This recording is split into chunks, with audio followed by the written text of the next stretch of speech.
40টা tablet হবে খাইছি আমি। 40টা ট্যাবলেট আপনি খেয়ে ফেললেন ফ্যানের সাথে ওড়না দিয়ে আর কি ঝুলতেছে। প্রথমে আপনার নামটা বলবেন? আমার নাম মুক্তা। আপনি একটু বলবেন যে আপনার বয়সটা এখন কত? আমার বয়স এখন 18। 18 বছর। 18 বছর বয়স্ক মুক্তা আজকে আমাদের এখানে এসেছেন। আমরা এক অর্থে বলতেই পারি যে সে সাবালিকা, কিন্তু কিশোরী থেকে খুব বেশি দিন হলে সে বের হয়ে আসেনি, মানে কিশোরী বয়সে আমরা বলতে পারি। আর পড়াশোনা এখন করি না। পড়াশোনা এখন করেন না? পড়াশোনা তো করেছেন আপনি, রাইট? জি জি। কত পর্যন্ত পড়াশোনা করেছেন? 9 পর্যন্ত। ক্লাস 9 পর্যন্ত আপনি পড়াশোনা করেছেন, তারপর আর পড়াশোনা আপনার করা হয়নি। কোথায় থাকেন ঢাকাতে? ঢাকায় ধলপুর থাকি, যাত্রাবাড়ি। ধলপুর, যাত্রাবাড়ি। আচ্ছা, আমরা শুরু করতে চাই আপনার জীবনের গল্প। কোথা থেকে আপনি শুরু করবেন? আপনি কিছুটা নার্ভাস, মানে ভয় পাচ্ছেন? না না, ভয় পাচ্ছি না। ওকে, দ্যাটস ভেরি গুড। চলুন শুরু করা যাক। কোথা থেকে শুরু করবেন? স্কুল জীবন থেকে শুরু করি। জি প্লিজ। যখন আমি ক্লাস 5 এ পড়ি, তখন মানে আমার বাবা মা আলাদা হয়ে যায়। আপনার বাবা এবং মা আলাদা হয়ে যায়? হ্যাঁ। মানে আলাদা হওয়ার ব্যাপারটা আসলে কি ছিল? আলাদা হওয়ার ব্যাপারটা ছিল মানে আমার আম্মুর সাথে আর কি তালাক হয়ে যায়, মানে ঝগড়া হয়, এরকম ঝগড়ার কারণে আর কি অনেক প্রায় আমার ডিভোর্স হয়ে যায়। হ্যাঁ, আমার আম্মু আমার বাবাকে ডিভোর্স করে। আপনার মা আপনার বাবাকে ডিভোর্স করে? ঝগড়ার এক পর্যায়ে ছিল নাকি অন্য কোনো কারণ ছিল? আমার বাবা আরেকটা বিয়ে করেছিল ওই সময়টাতে। আপনার বাবা আরেকটা বিয়ে করেছিল? জি। ওকে, এটা আপনার মা জানে এবং জানতে পারার পরে ডিভোর্সটা হয়েছে। আপনার কয় ভাই বোন ছিলেন? আমরা 2 ভাই 2 বোন। আপনি সবার বড়? আমি সবার ছোট। আচ্ছা, আপনার বড় ভাই আছে 2টো, তাই তো? আচ্ছা, তাদের সাথে আপনার বয়সের ডিফারেন্সটা কত? যেটা বড় হবে সেটা নিম্নত 12, 13, 14 বছরের বড় হবে আপনার। হ্যাঁ। আর যেটা মাঝার মানে ওটা হলো 7-8 বছরের। মানে আপনার চেয়ে যথেষ্ট তারা বড় এবং ম্যাচিউর। অনেক বড়। হ্যাঁ। ওকে, তো আপনার মা ডিভোর্স দিয়ে দিলেন, তারপর? ডিভোর্স দেওয়ার পর আমার মা মানে আমার নানির বাসায়, যেটা আমার নানুর বাসায় চলে যায়, সেটা ধলপুর আসে। আগে আমরা থাকতাম নারিন্দাতে। জি। ওখানে আসি, আসার পর আমি আর কি আমার মার সাথে এসে পড়ি। আমার ভাইয়া আমার বাবার সাথে থাকে। জি। 2 ভাই বাবার সাথে থাকে আর 2 বোন আমরা এখানে এসে পড়ি। বোনের আপাতত তখন বিয়ে হয়ে গেছিল, তো বোন শ্বশুর বাড়িতে চলে যায়। আর আমি কোন বোনের বিয়ে হয়ে গিয়েছিল? আমার বড় বোন। আপনার আরেকটা বড় বোন আছে? জি জি। আপনারা কয় ভাই বোন বললেন একটু আগে আপনি? 2 ভাই 2 বোন। আপনার আরেকটা বড় বোন আছে? জি। তো বড় বোনের বিয়েটা কি আপনার বাবার সাথে ডিভোর্স হওয়ার আগেই হয়েছিল নাকি? জি হ্যাঁ, আগেই হয়ে গিয়েছিল। ওকে। আসার পর এখানে আমাকে একটা স্কুলে ভর্তি করে দেয়, ধলপুরের একটা স্কুলে। তখন ক্লাস 5 এ ভর্তি হই। 5 এ ভর্তি হওয়ার পর ওখানে ক্লাস চলতে থাকে, তো আমার বাবা আসে, আসা যাওয়া করে, আমাকে দেখে, আমাকে নিয়ে যায়, আবার দিয়ে যায়। আমার মা যায় না, আর অনেক চেষ্টা করে নেওয়ার জন্য, যায় না। ওকে, আপনি আপনার মার সাথেই তখন ছিলেন? হ্যাঁ, আমি তখন আমার মার সাথেই ছিলাম। ওকে, এভাবে দিন কাটতে থাকে। তো আমাকে একদিন আমার বাবা এসে জোর করে আমাকে নিয়ে যায়। মানে আমি একদিন স্কুলে যাই, স্কুলে যাওয়ার পর বলতেছে যে আমার সাথে একটু চলো। তো আমি গেছি, আমি বুঝতে পারিনি যে আমাকে নিয়ে যাবে। তো ওখান থেকে আমাকে নিয়ে যায়।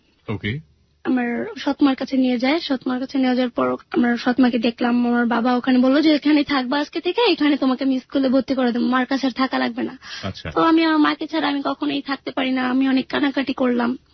কান্নাকাটি করার পরও আর কি আমাকে বললো যে না, মানে দেওয়া যাবে না। আমার মা তো আমাকে খুঁজতেছে পাগলের মতো যে কোথায় গেল। তখন আমার বাবা ফোন দিয়ে বলছে যে আসতে পারবে না, ওকে আমি নিয়ে গেছি। পরে নারিন্দা ওখানে আমরা যে ভাড়া ছিলাম, ভাড়া থেকে মানে রুম ছেড়ে দেয়। রুম ছেড়ে দেওয়ার পর ওই যে আমার সৎমার যে দেশ, রাজশাহীতে নিয়ে যায় আমাকে সহ, আমার বাবা সহ ওখানে চলে যায় আমরা সবাই মিলে। ওখানে যাওয়ার পর ওখানে আমার বাবা থাকে আমাকে নিয়ে। তো আমার মা আসার জন্য অনেক চেষ্টা করে, পারে না। তো আমি অনেক কান্নাকাটি করার পর 1 মাস পর আমাকে আমার মার কাছে এবার দিয়ে যায় আমার বাবা এসে। তখন আপনি কোন ক্লাসে পড়েন? তখন আমি 5 এ পড়ি। ক্লাস 5 এ পড়ছেন। ওকে, 10 বছর বয়স আমরা বলতে পারি আপনার তখন। তো দিয়ে যাওয়ার পর আমি যে স্কুলে গিয়ে পড়তাম সেই স্কুলে আবার জয়েন করি নতুন করে। মানে বলছে কি তোমার মার কাছে কয়দিন থাকো, আবার তোমাকে নিয়ে যাম। তখন বললাম আমি আর যাবো না। ওকে, আমার ওখানে ভালো লাগে না, ওখানে আমি আর যাবো না। তখন ওখানে তো তোমাকে অনেকেই আদর করে, তুমি যাবা না কেন? বললাম না, আমি মাকে ছাড়া থাকতে পারবো না। তো আমি আমার মাকে অনেক রিকোয়েস্ট করতাম যে মা, যেহেতু বিয়ে করছে তো কি হয়েছে, হয়তো ডিভোর্স দিয়েছে, আবার মিলে যাও। কিন্তু আম্মু কখনো এটা রাজি হতো না। সব ভাই বোনই বুঝাইতাম, কিন্তু এটা কখনো সে রাজি হতো না। পরে আমার বাবা আমার সম্পূর্ণ খাওয়ান খরচ যা কিছু লাগতো সবকিছু আমার বাবা দিয়ে যেত আমাকে। যখন যেটা চাইতাম সেটা আমাকে দিয়ে যেত। তারপর তো স্কুলে যাওয়া আসা করতাম। স্কুল জীবনে আমি অনেক ভালোই ছিলাম। তো ওখানে মানে ফার্স্ট আমি একটা ছেলেকে মানে লাভ করি। ফার্স্ট আপনি একটা ছেলেকে লাভ করেন, এটা কোন ক্লাসে থাকা অবস্থায়? তখন আমি ক্লাস 6-এ। ক্লাস 6 থাকা অবস্থায় আপনি প্রেম কি জিনিস এটা বুঝতেন? না না, বুঝতাম না। তাহলে তবে মানে এই যে ভালো লাগাটা এটা বুঝতাম, মানে একটা মানুষকে ভালো লাগে সেটা আর কি বুঝতাম। একটা ছেলেকে ভালো লাগছে এটা বুঝতেন, এই এটা ফিলটা বুঝতাম। কাজ করতো কিরকম, মানে ফিলটা একটু বলেন তো, ফিলটা আসলে কি ছিল? ছেলেটা বাদ দেন, শুধু ফিলটা বলেন। মানে ফিলটা বলতে মানে দেখে অনেক ভালো লাগতো যে ও মানে দেখতে অনেক সুন্দর ছিল, সুন্দরের কারণে আর কি ভালো লাগছে। আমার সাথে যে বান্ধবীরা ছিল তারাও ওকে পছন্দ করতো, মানে ওদের দেখা দেখি যে ওরাও পছন্দ করছে, আমারও একটা নিজে থেকে ভালো লাগছে। এই ভালো লাগে পর্যন্তই। আচ্ছা, তো এটা ক্লাস 6 থাকা অবস্থায় জি। যাকে ভালো লাগলো সে কি ক্লাস 6 ছিল নাকি আপনার চেয়ে বড় ছিল? না, সে অনেক বড় ছিল। অনেক বড় সে ছিল। আমাদের টিচার ছিল। ওকে ওকে, আচ্ছা, ইটস ন্যাচারাল, হতেই পারে। তারপর অবশ্য সে ইয়াং ছিল, টিচার হলো, সে অনেক সুন্দর ছিল। তো আমাদের ক্লাসের মোটামুটি সবাই ওনাকে পছন্দ করতো। তো সব মেয়েরাই ওনাকে পছন্দ সব করতো? মেয়েরা ওনাকে পছন্দ। টিচার জানতেন এটা? টিচার জানতেন। বাহ, উনি মানে বেশি সময় ধরে ক্লাস নিতেন নাকি যথাসময়ে ক্লাস শেষ করতেন? না, বেশি সবাই একটু বেশি সময়। ওকে, ইটস রিয়েলি ফানি। আচ্ছা, জানতে চাই, আমরা সিরিয়াল একটু যাই। হ্যাঁ, তারপর? তারপরেই তো মানে যখন শুনতে পারলাম যে সে হিন্দু ছিল, তখন বললাম যে না, হিন্দু এটা কিভাবে হয়, তো মুসলমান হইতো তাহলে একটা বোঝা যেত, যে ওনাকে বলতে পারতাম। তারপর ওরা বলতো যে মানে ওরাও মানে স্যারকে অনেক বিরক্ত করতো, স্যারের নাম্বার নিয়ে কল করতো, কিন্তু আমি কোনোদিনও স্যারের নাম্বার নিয়ে কল করতাম না।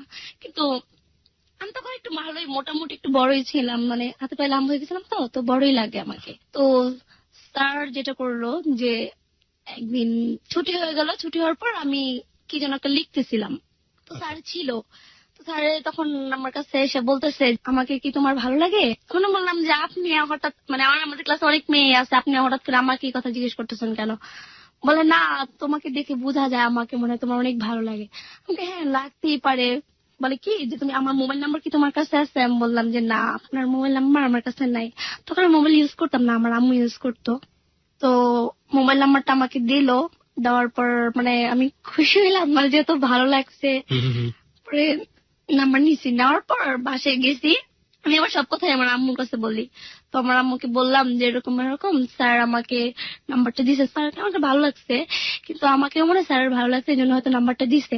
তো আমার আম্মু বললো নাম্বার দিছে ভালো কথা, কল দেওয়ার কোনো দরকার নেই। বললো দে, নাম্বারটা নিয়ে ছেড়ে ফেলছে। আমার আম্মু আর আমাকে কল দিতে দেয়নি। ওকে, কিসের টিচার ছিলেন উনি? কি পড়াতেন আপনাদের? উনি ম্যাথ করতেন। অঙ্ক করাতেন? ওকে, হ্যাঁ। তারপর তো স্কুলে যেতাম, আসা যাওয়া করতাম। মানে আরেকদিন সে আমাকে দেখলো, দেখার পর জিজ্ঞেস করলো কি ব্যাপার, তোমাকে নাম্বার দিলাম কল করলাম না? আমি বললাম না না, আমি আপনাকে কেন কল করবো, যেহেতু আপনি টিচার আর আমি হলো স্টুডেন্ট, এখানে আপনাকে যদি একটা কল করে অনেক যেটা জানতে পারবে এটা অনেকেই খারাপ বলবে হয়তো। বলে না না, দিও, কোনো প্রবলেম নেই, তোমার কোনো প্রবলেম হলে আমাকে বলবা। আমি বললাম যে আচ্ছা ঠিক আছে। আমি নাম্বারটা দিয়ে ছিঁড়ে ফেলছে, এটা আমি তাকে বলি নাই। আচ্ছা। তো 6 পরীক্ষা দিলাম, 6 পরীক্ষা দিয়ে 7 উঠলাম। 7 ওঠার পর এভাবেই গেল, কাউকে আর ভালো লাগে নাই। স্যার ছিল, ওই পর্যন্ত ছিল, স্যারও আর কি আনম্যারিড ছিল, মানে কাউকে ল্যাপটপ করতো না। তো স্যার একদিন আমাকে বললো যে তোমাকে আমার অনেক ভালো লাগে। যখন 7 উঠি তখন আমাকে আস্তে আস্তে বলা শুরু করলো যে তোমাকে আমার অনেক ভালো লাগে, তুমি মুসলমান তো কি হয়েছে, তুমি হিন্দু হয়ে যাবে, আমাকে বিয়ে করতে পারবো না? আমি বললাম যে না, আপনার জন্য কি আমি হিন্দু হবো নাকি, আমি মুসলমানই থাকবো। তো বললাম না, আমি আপনাকে কোনোদিনও বিয়ে করবো না, আপনি টিচার আমি স্টুডেন্ট, কি হয় নাকি?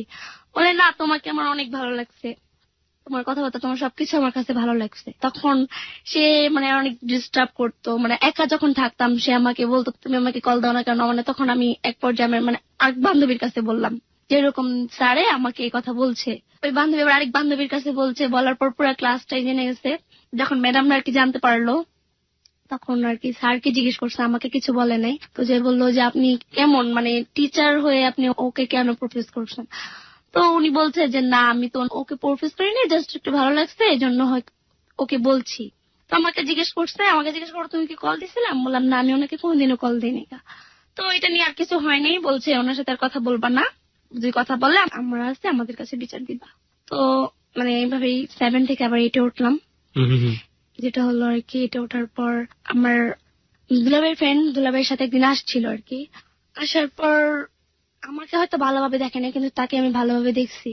মানে আমার আব্বু আমাকে অনেক চাপ দিতেছে বিয়ের জন্য, যে ওকে তাড়াতাড়ি বিয়ে দিতে হবে, এজন্য আর কি আমার দুলাভাই দেখাইতে নিয়ে আসছিল, কিন্তু সামনে যাই নাই। তো দেখার পর ছেলে চলে যায়, আমি আমার বাসায় থেকে যাই। তারপরে আমার আব্বু কি করলো, আবার আসলো, আসার পর বললো যে চলো তোমাকে আবার নিয়ে যাবো। কয়েকদিন স্কুল বন্ধ দিছে, তারপর রাজশাহীতে যে আবার থেকে আসলাম। ওখানে যাওয়ার পর অনেক ছেলে দেখাইছে, আমার পছন্দ হয়নি। আমি বললাম যে না, আমি আর কয়েকদিন যাক না কেন, আমি লেখাপড়াটা শেষ করি না, মেট্রিক পরীক্ষাটা দিই, তখন না হয় বিয়ে করবো। আমার বাবা বললো যে না, আমার অনেক বয়স হয়েছে, তুমি যেহেতু সবার ছোট আছো, তোমাকে বিয়েটা দিয়ে যেতে হবে। ওকে। তো দেখাইলো, আমি বললাম যে না, গ্রামে গ্রামে বিয়ে করে আমি থাকতে পারবো না, যেহেতু আমি কোনো কাজই জানি না। গ্রামের ছেলেদের আমি এমনিও একটু কম পছন্দ করতাম। ওকে। তো বলতাম যে না, গ্রামে বিয়ে করবো না, বিয়ে করলে ঢাকায় বিয়ে করবো, যেহেতু গ্রামে বিয়ে করে আমি কোনোদিনও থাকতে পারবো না। গ্রামে আপনি কখনো থাকেননি? থাকি নাই। তো যেমন বললাম না, দুলাভাইয়ের ফ্রেন্ড, ওর নাম্বারটা দুলাভাই আমাকে দিল। নাম্বারটা দেওয়ার পর আমাকে বলতেছে যে মানে একটু কথা বইলো, জাস্ট বেশি কথা বলবা না, তোমার সাথে কথা বলতে চাচ্ছে, তুমি কথা বইলো। ওকে। তো নাম্বারটা দেওয়ার পর আমি ফোন করলাম। ফোন করার পর বললো যে দেখেন, আমি তো আপনাকে দেখলামই না, আপনাকে দেখতে গেছি, আপনার ছবিটা দেখছি, ছবিটা দেখে আপনাকে আমার অনেক ভালো লাগছে। তো বললাম যে আমিও মানে আপনাকে আমার অনেক ভালো লাগছে। মানে আমি যখন ফার্স্ট ওনাকে দেখছি, তা উনি অনেক সুন্দর ছিল, এতই সুন্দর ছিল, অনেক সুন্দর ছিল। ছবিতে? ছবিতে না, বাস্তবে দেখছি। বাস্তবে দেখা হলো? কবে দেখা হলো বাস্তবে? বাস্তবে যে দুলাভাইয়ের সাথে আসছিল, আমি সেদিনই দেখছি, কিন্তু আমি হয়তো কিছু বলি নাই বা সামনেও যাইনি। সেদিন আমার একটু দরকার, মানে আমার বান্ধবীর সাথে এক জায়গায় বের হয়ে গেছে। আপনার ধারণা ছিল যে মানে তার সাথে আপনার বয়সের পার্থক্যটা কত? আপনি যদি একটু বলতেন। আপনি তখন ক্লাস 9-এ পড়েন, মানে হচ্ছে আপনার বয়স 14 থেকে 15 বছর বয়স। হ্যাঁ, 15 হবে। 15। আর ওনার বয়স? ওনার বয়স 21 হবে। ওকে, হ্যাঁ। তারপর? তো আমাকে বললো যে ঠিক আছে। আমি বললাম দেখেন, আমার তো মোবাইল নেই, আমি কিভাবে কথা বলবো, আর যেহেতু আপনি আমার দুলাভাইয়ের ফ্রেন্ড, আমি দুলাভাইয়ের মোবাইল দিয়ে কথা বলবো, আর আমাকে যদি আপনার ভালো লেগেই থাকে তাহলে ওয়েট করেন, আমি মেট্রিক পরীক্ষা শেষ করবো, তারপর আমাকে হয়তো বিয়ে করেন। ওকে। তো বললো হ্যাঁ ঠিক আছে। জি।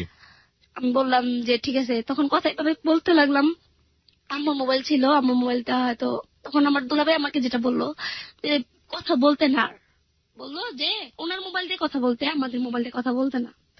তো ওকে অনেক ভালো লেগে যায়। ভালো লেগে যাওয়ার কারণে আমি আবার মার মোবাইল দিয়ে কথা বলতাম, কেউ দেখতো না, কেউ জানতো না, মানে এক ধরনের অ্যাট্রাকশন তৈরি হয়ে গিয়েছে তার প্রতি।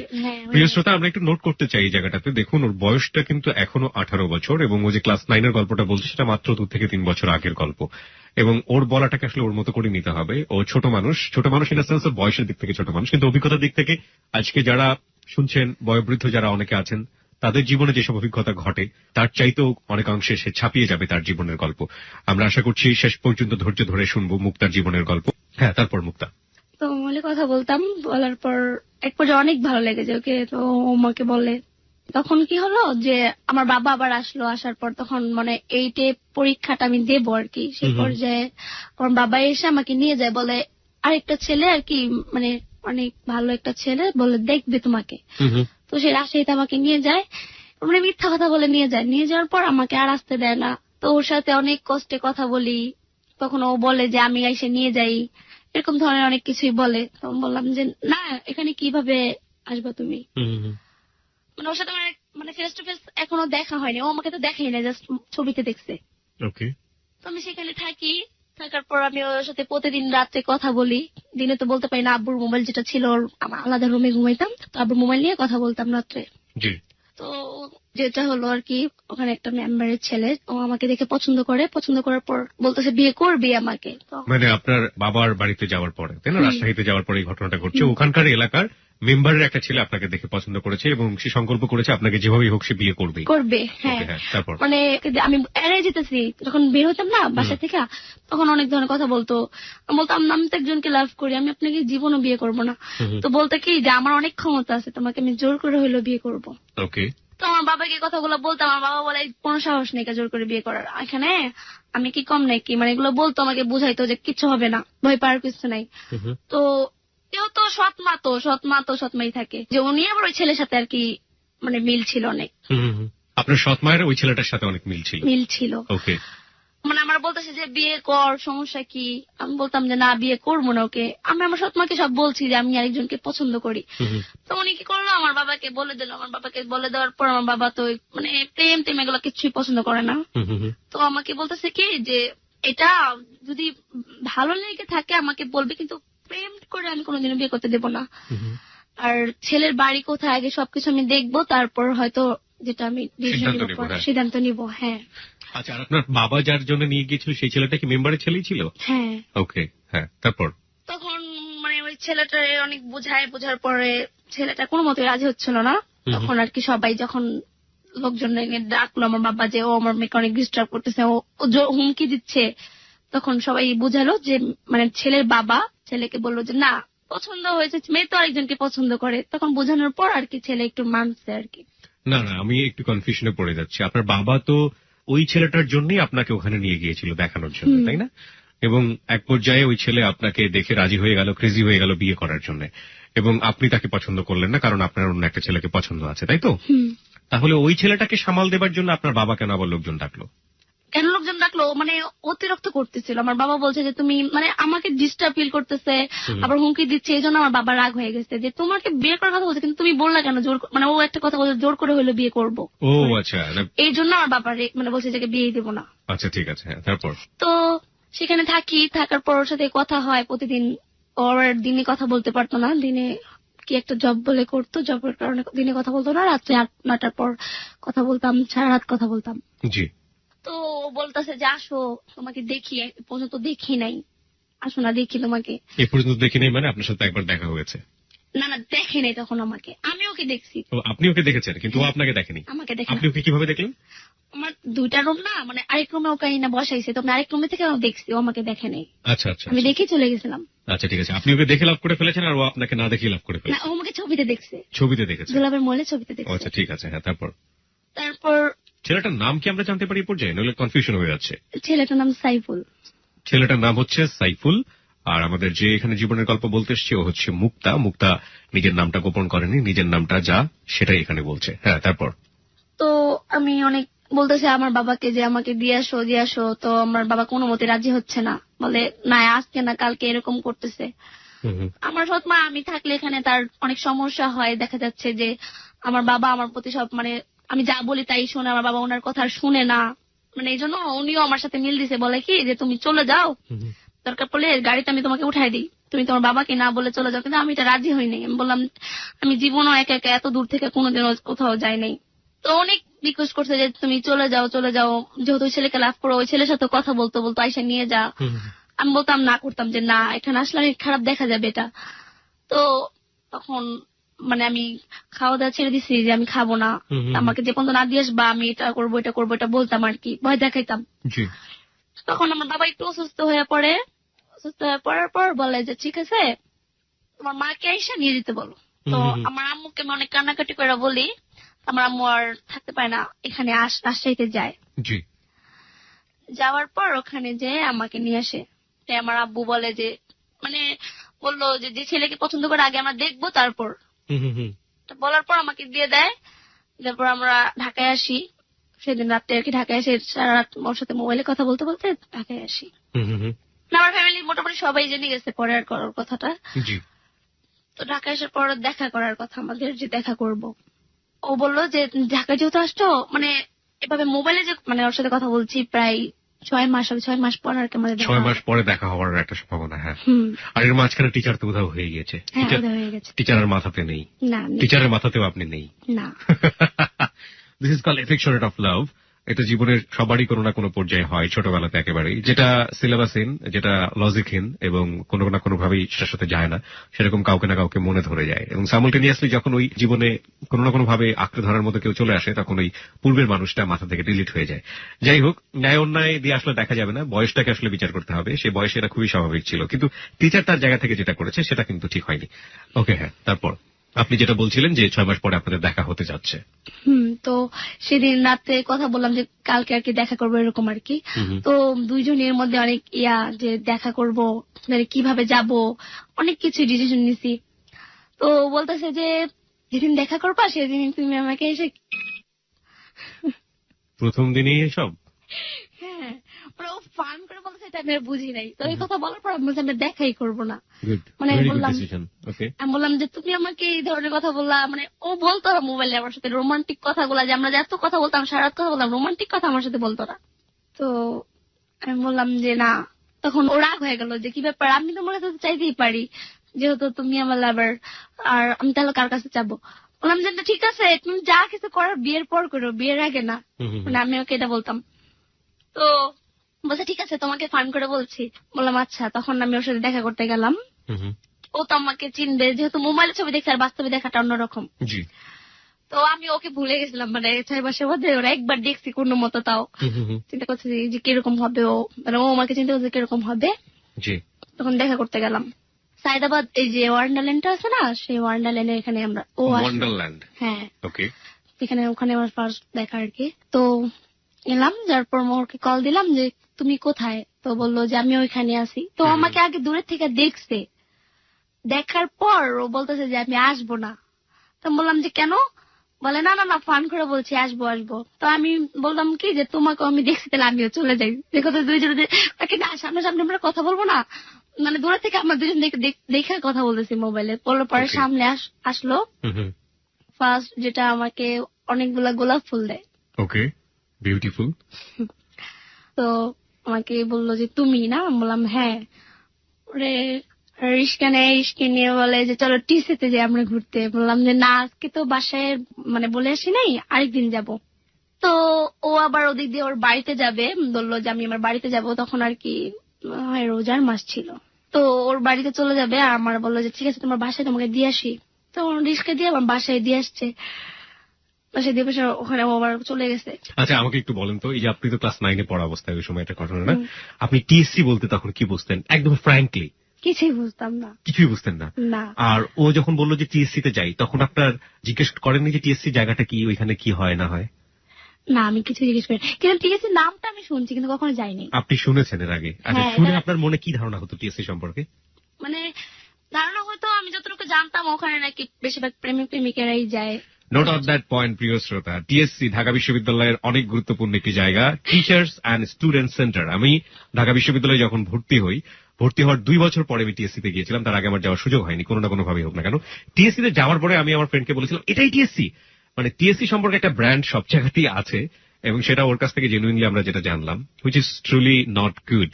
এবং এটা সত্য না, আসলে কোনোভাবেই সত্য না। ঢাকা ইউনিভার্সিটি যারা পড়েন এবং ঢাকা ইউনিভার্সিটিতে যারা গিয়েছেন তারা নিশ্চয়ই জানেন যে ঢাকা বিশ্ববিদ্যালয়ে জ্ঞান বিকাশ কেন্দ্রের একটা জায়গা যদি আমরা বলি, সেটা আমরা বলতে পারি টিএসসি। ওখানকার অডিটোরিয়াম, ওখানকার টিএসসি স্মেল, ওখানকার যা যা আছে সেগুলো প্রত্যেকটাই ঢাকা ইউনিভার্সিটি স্টুডেন্টদের কাছে অনেক অমূল্য সম্পদ এবং অনেক বেশি নস্টালজিক। তবে সবার যেহেতু অবাধ বিচরণ, সে অর্থে অনেকেই হয়তো এইসব ডেটিং প্লেস বা যাই হোক না কেন ঘোরাফেরা এসবের জন্য অনেকে যান। তবে যে ব্র্যান্ডটা, সে ব্র্যান্ডটা আসলে ঠিক না, এবং এটা একেবারেই রং একটা ব্র্যান্ড। সো আপনি এটাই জানতেন যে টিএসসি মানে হচ্ছে ওখানে ঘোরাফেরা করা যায়, প্রেম করা যায়, তাই তো? এখনো কি সেটাই জানেন? না, এখনো সেটা জানি না। আজকের পর থেকে অন্তত আপনি যেটা জানবেন সেটা হচ্ছে টিএসসি মানে এটা না, তাই তো? ওকে, ফাইন। আমাকে বলেন তারপরে আপনি কি করলেন? রিক্সা করে ঘোরাফেরা করলেন নাকি? হ্যাঁ, রিক্সা করে ঘোরাফেরাও করি না, বাড়িতে চলে যাবে এই জন্য আমাকে নামিয়ে দিয়ে তারপর চলে গেল। তো বাসে যে আর কি, মানে মোবাইলে কল দিতেছে, মোবাইল অফ। তখন আমার মনে একটা ভয় লাগলো, কি ব্যাপার, ওকে আমার দেখে পছন্দ করলো না, কেন মোবাইলটা অফ করে রাখলো। মানে আমি অনেক কান্না করতেছিলাম তখন বাসায় এসে, যে মোবাইলটা কেন অফ করলো। মানে অনেক ভয়ে ছিলাম, মানে আর মনে হয় মোবাইল খুলবে না, মনে হয় আপনাকে দেখে পছন্দ হয়নি। হ্যাঁ হ্যাঁ। তো কান্না করা দেখে আমার বোন আমাকে বলতেছে কি ব্যাপার। তখন আমার বোনকে বললাম যে এরকম এরকম ওর সাথে দেখা করতে গেছিলাম। তো বললাম আমাদের না যায় না দেখা করাটা উচিত হয়নি। তো বললাম যে দেখো এখন তো মোবাইলটা অফ করে রাখছে। ও সান্ত্বনা দিল যে মনে হয়তো চার্জ নাই বা কি এরকম কিছু। আপনি যে দেখা করতে গিয়েছিলেন সেটা আপনার ফ্যামিলি জানে? না, ফ্যামিলি জানে না। আপনাদের মধ্যে দুজনের মধ্যে সম্পর্ক আছে সেটা আপনাদের দুজনের ফ্যামিলি জানে মোটামুটি, কারণ যেহেতু আপনার দুলা ভাইয়ের ফ্রেন্ড ছিল সে। আপনার ফ্যামিলিও জানে যে আপনি তাকে মোটামুটি খুব ভালো করে পছন্দ করেন। গেছিলাম যে সেটা জানে না। ওর ফ্যামিলিতে কি ব্যাপারটা জানতো? না, ওর ফ্যামিলি জানতো না, কিছুই জানতো না। ওর ফ্যামিলি কিছুই জানতো না, শুধু আপনার ফ্যামিলিতে মোটামুটি জানাশোনা ছিল। হ্যাঁ, ওকে। এটা কিন্তু খুবই গুরুত্বপূর্ণ একটা পয়েন্ট যে এই মেয়েটার ফ্যামিলিতে মোটামুটি সবাই জানতো, ইনভলভ ছিল যে ও ওই ছেলেটাকে লাভ করে ফেলেছে, কিন্তু ওই ছেলেটার ফ্যামিলিতে কেউ জানতো না ব্যাপারটা। হ্যাঁ, তারপর মোবাইল ফোন বন্ধ পাচ্ছেন? হ্যাঁ, মোবাইল ফোন বন্ধ পাচ্ছি। তো অনেক খারাপ লাগতেছে আমার, কি করবো যদি এরকম মানে মোবাইলটা অফ করে রাখে, না অনেক ভয় লাগতেছিল। তো এরকম ও তো চলে গেছে 1টার দিকে যাওয়ার পর 5টার দিকে ও আমাকে কল করার পর যখন আমি তাড়াতাড়ি করে রিসিভ করার পর বললাম, মানে আমি কান্না করে বলতেছি যে তুমি মোবাইলটা অফ করে রাখছো কেন, আমি তো মনে করছি না জানি কি তুমি আমাকে কখনোই কল করবে না। তো আমার হাইসা বলতেছে তুমি এরকম নার্ভাস হয়ে গেছো কেন, আমি কল করবো না কেন। তো বললাম আমাকে তোমার পছন্দ হয় নাই। বলে হ্যাঁ, তোমাকে আমার অনেক পছন্দ হয়েছে। তো বলে মোবাইলটা অফ করেছি কেন, মোবাইলটা আসলে চার্জ ছিল না আমার। তো বললাম ধনু মোবাইলে কি চার্জ ছিল না? বলে হ্যাঁ, ধনু মোবাইলে আমার চার্জ ছিল না, এই জন্য মোবাইলটা আমার অফ ছিল, এখন বাসায় এসে তারপর চার্জ দিচ্ছি। তো কথা বলতে থাকি এভাবে, বাসায় বলি, আমার মার কাছে যেটা শেয়ার করি যে মা এরকম ও আমাকে এখন বিয়ে করতে চাচ্ছে, ও দেশের বাড়িতে গেছে, এখন ঢাকায় আসলে বিয়ে করবে আমাকে, এটা বলতেছে। তো বলে ঠিক আছে আমাদের সাথে আগে কথা বলো তারপর। তো বাড়ি থেকে 1 সপ্তাহ পর ঢাকায় আসছে, আসার পর পরে দুলাভাই আর কি জানতে পারলো যে ওর সাথে আমার মোবাইলে কন্ট্যাক্ট হয়। কন্ট্যাক্ট হওয়ার পর বলেছে ঠিক আছে তুমি আমার বাসায় চলো। তো ওকে নিয়ে বাসায় আসলো। বাসায় আসার পর ও আমার মার সাথে কথা বললো, ভাইয়ার সাথে কথা বললো যে ওকে আমি লাভ করি বা ওকে আমি বিয়ে করবো, এরকম ধরনের কিছু বলতো। তখন আমি সামনে ছিলাম না। তোমার ফ্যামিলি বলে ঠিক আছে তোমাকে আমরা বিয়ে দেবো, কিন্তু তোমার গার্জেন আনতে হবে, তুমি কোথায় থাকো সেই ঠিকানা দিতে হবে। কিন্তু ও বললো যে না আমার কিছুই দিতে পারবো না, আমার অনেক প্রবলেম, তো তার জন্য আমি দিতে পারবো না, আমার ফ্যামিলিকে না জানিয়ে আমার বিয়ে করতে হবে, আমার ফ্যামিলি জানলে এটা মানবে না। আমার মা বললো যে মানবে না তাহলে বিয়েও দিব না। ঠিক আছে আমার মেয়ের সাথে আজকের পর থেকে কোনো কথা বলবো না, যদি ফোন দেয় ফোন রিসিভ করবো না। ওর কি অনেক মানে ঘিন জিনিসটা অনেক ছিল যে আর একটা কথা বলবে কেউ, সেটা অনেক রাগ হইতো। ইমোশন ছিল, ঘিন একটা মানে এক ধরনের ইমোশন ছিল, অভিমান ছিল, অনেক অভিমান ছিল। হ্যাঁ, তো আমার মা ভাই অনেক রাগ ভাবে ওর সাথে কথা বলে। তো ও এটা আর কি মনে মনে রাখে, মনে মনে রাখার পর বাসায় যায়। বাসায় যাওয়ার পর আমি ফোন দিলাম, আমি তো অনেক খুশিতে ছিলাম যে হয়তো রাজি হয়েছে সবাই। তো বলে কি তুমি আমার ফোন দিবা না আজকে থেকে। আমি বললাম যে কেন? বলে দিবা না। তো কেটে দিছে ফোনটা। বলার সাথে সাথে ওকে আমি আবার ফোন দিই, কেটে দিতেছে বারবার। যখন মানে বারবার কল দিতে রিসিভ করছে, রিসিভ করার পর বললাম যে কি হয়েছে আমাকে একটু বলো। বললো এরকম তোমার ফ্যামিলিতে রাজি হবে না, তাহলে আমার সাথে আর কথা বলে কি লাভ বলো, আর শুধু শুধু দুজনই কষ্ট পাবো। তাহলে আমি বললাম যে চলো আমরা তাহলে নিজে বিয়ে করি। তো ও এটা রাজি হয়নি, এটা খারাপ দেখায়। তো আমি আমার বাসায় সবাইকে বললাম যে না ওকে ছাড়া আমি কাউকে বিয়ে করতে পারবো না। ওনারা বলে যে না করতেই হবে। ও আর কি মানে আমার সাথে ঠিক মতো কথা বলে নাই। আমার মা যেদিন পর থেকে বললো কথা বলে না। তো আমি আর কি মানে অনেক কান্নাকাটি করি বাসায় যে ঠিক মতো খাওয়া দাওয়া করি না ওর জন্য। তখন আমার আম্মু দেখতে পারতেছে যে না আমি অনেক অসুস্থ হয়ে পড়ছিলাম আর কি, এর সাথে এরকম করতে করতে মানে না খাইতে খাইতে এরকম অসুস্থ হয়ে পড়ছিলাম। তো ওইটা জানার পর আমাকে ফোন দেয়। একটা জিনিস একটু বলেন তো আমাকে, যে ক্লাস 9-এ পড়া একটা মেয়ে, এক তো তার বিয়ে দেওয়ার বয়স হয়নি, সেই সময়টাতে বিয়ে দেওয়ার চেষ্টা করছে ফ্যামিলি থেকে, এটা একটা অনেক বড় একটা অসঙ্গতি। আরেকটা যেটা যে সেই সময়টাতে যদি বিয়ে শাদীর ব্যাপারটা নাও হয় তাহলে ফ্যামিলিগতভাবে প্রেমের ব্যাপারটা সাপোর্ট করার কথা না, বিশেষ করে আপনি যে ধরনের ফ্যামিলিতে বড় হচ্ছেন, একেবারে টিপিক্যাল মধ্যবিত্ত ক্লাস আমরা বলতে পারি, সেই জায়গাটা থেকে পরিবার থেকে কখনো শাসন করতো না আপনাকে যে না প্রেম করা যাবে না, বকাঝকা করা, মারধর করা? হ্যাঁ এটা তো অবশ্যই। আচ্ছা, এটা তো করতোই, মানে ওদের সামনে তোর কথা বলতাম না, হয়তো জানতো আর কি, দেখে নেই কখনো কথা বলতে, অনেক কষ্ট করে আর কি ওর সাথে কথা বলতাম। ওকে, তারপর? তো ও এরকম করতো, ফোন দিতাম তো ভালো মতো কথা বলতো না, আগে যেরকম একটা কথা বলতো সেরকম ভাবে আর কি কথা বলতো না আমার সাথে। তো আরেকদিন দুলাভাইকে অনেক রিকোয়েস্ট করলাম যে আরেকবার নিয়ে আসেন না ওকে, ও তো আমার সাথে কথা বলতেছে না।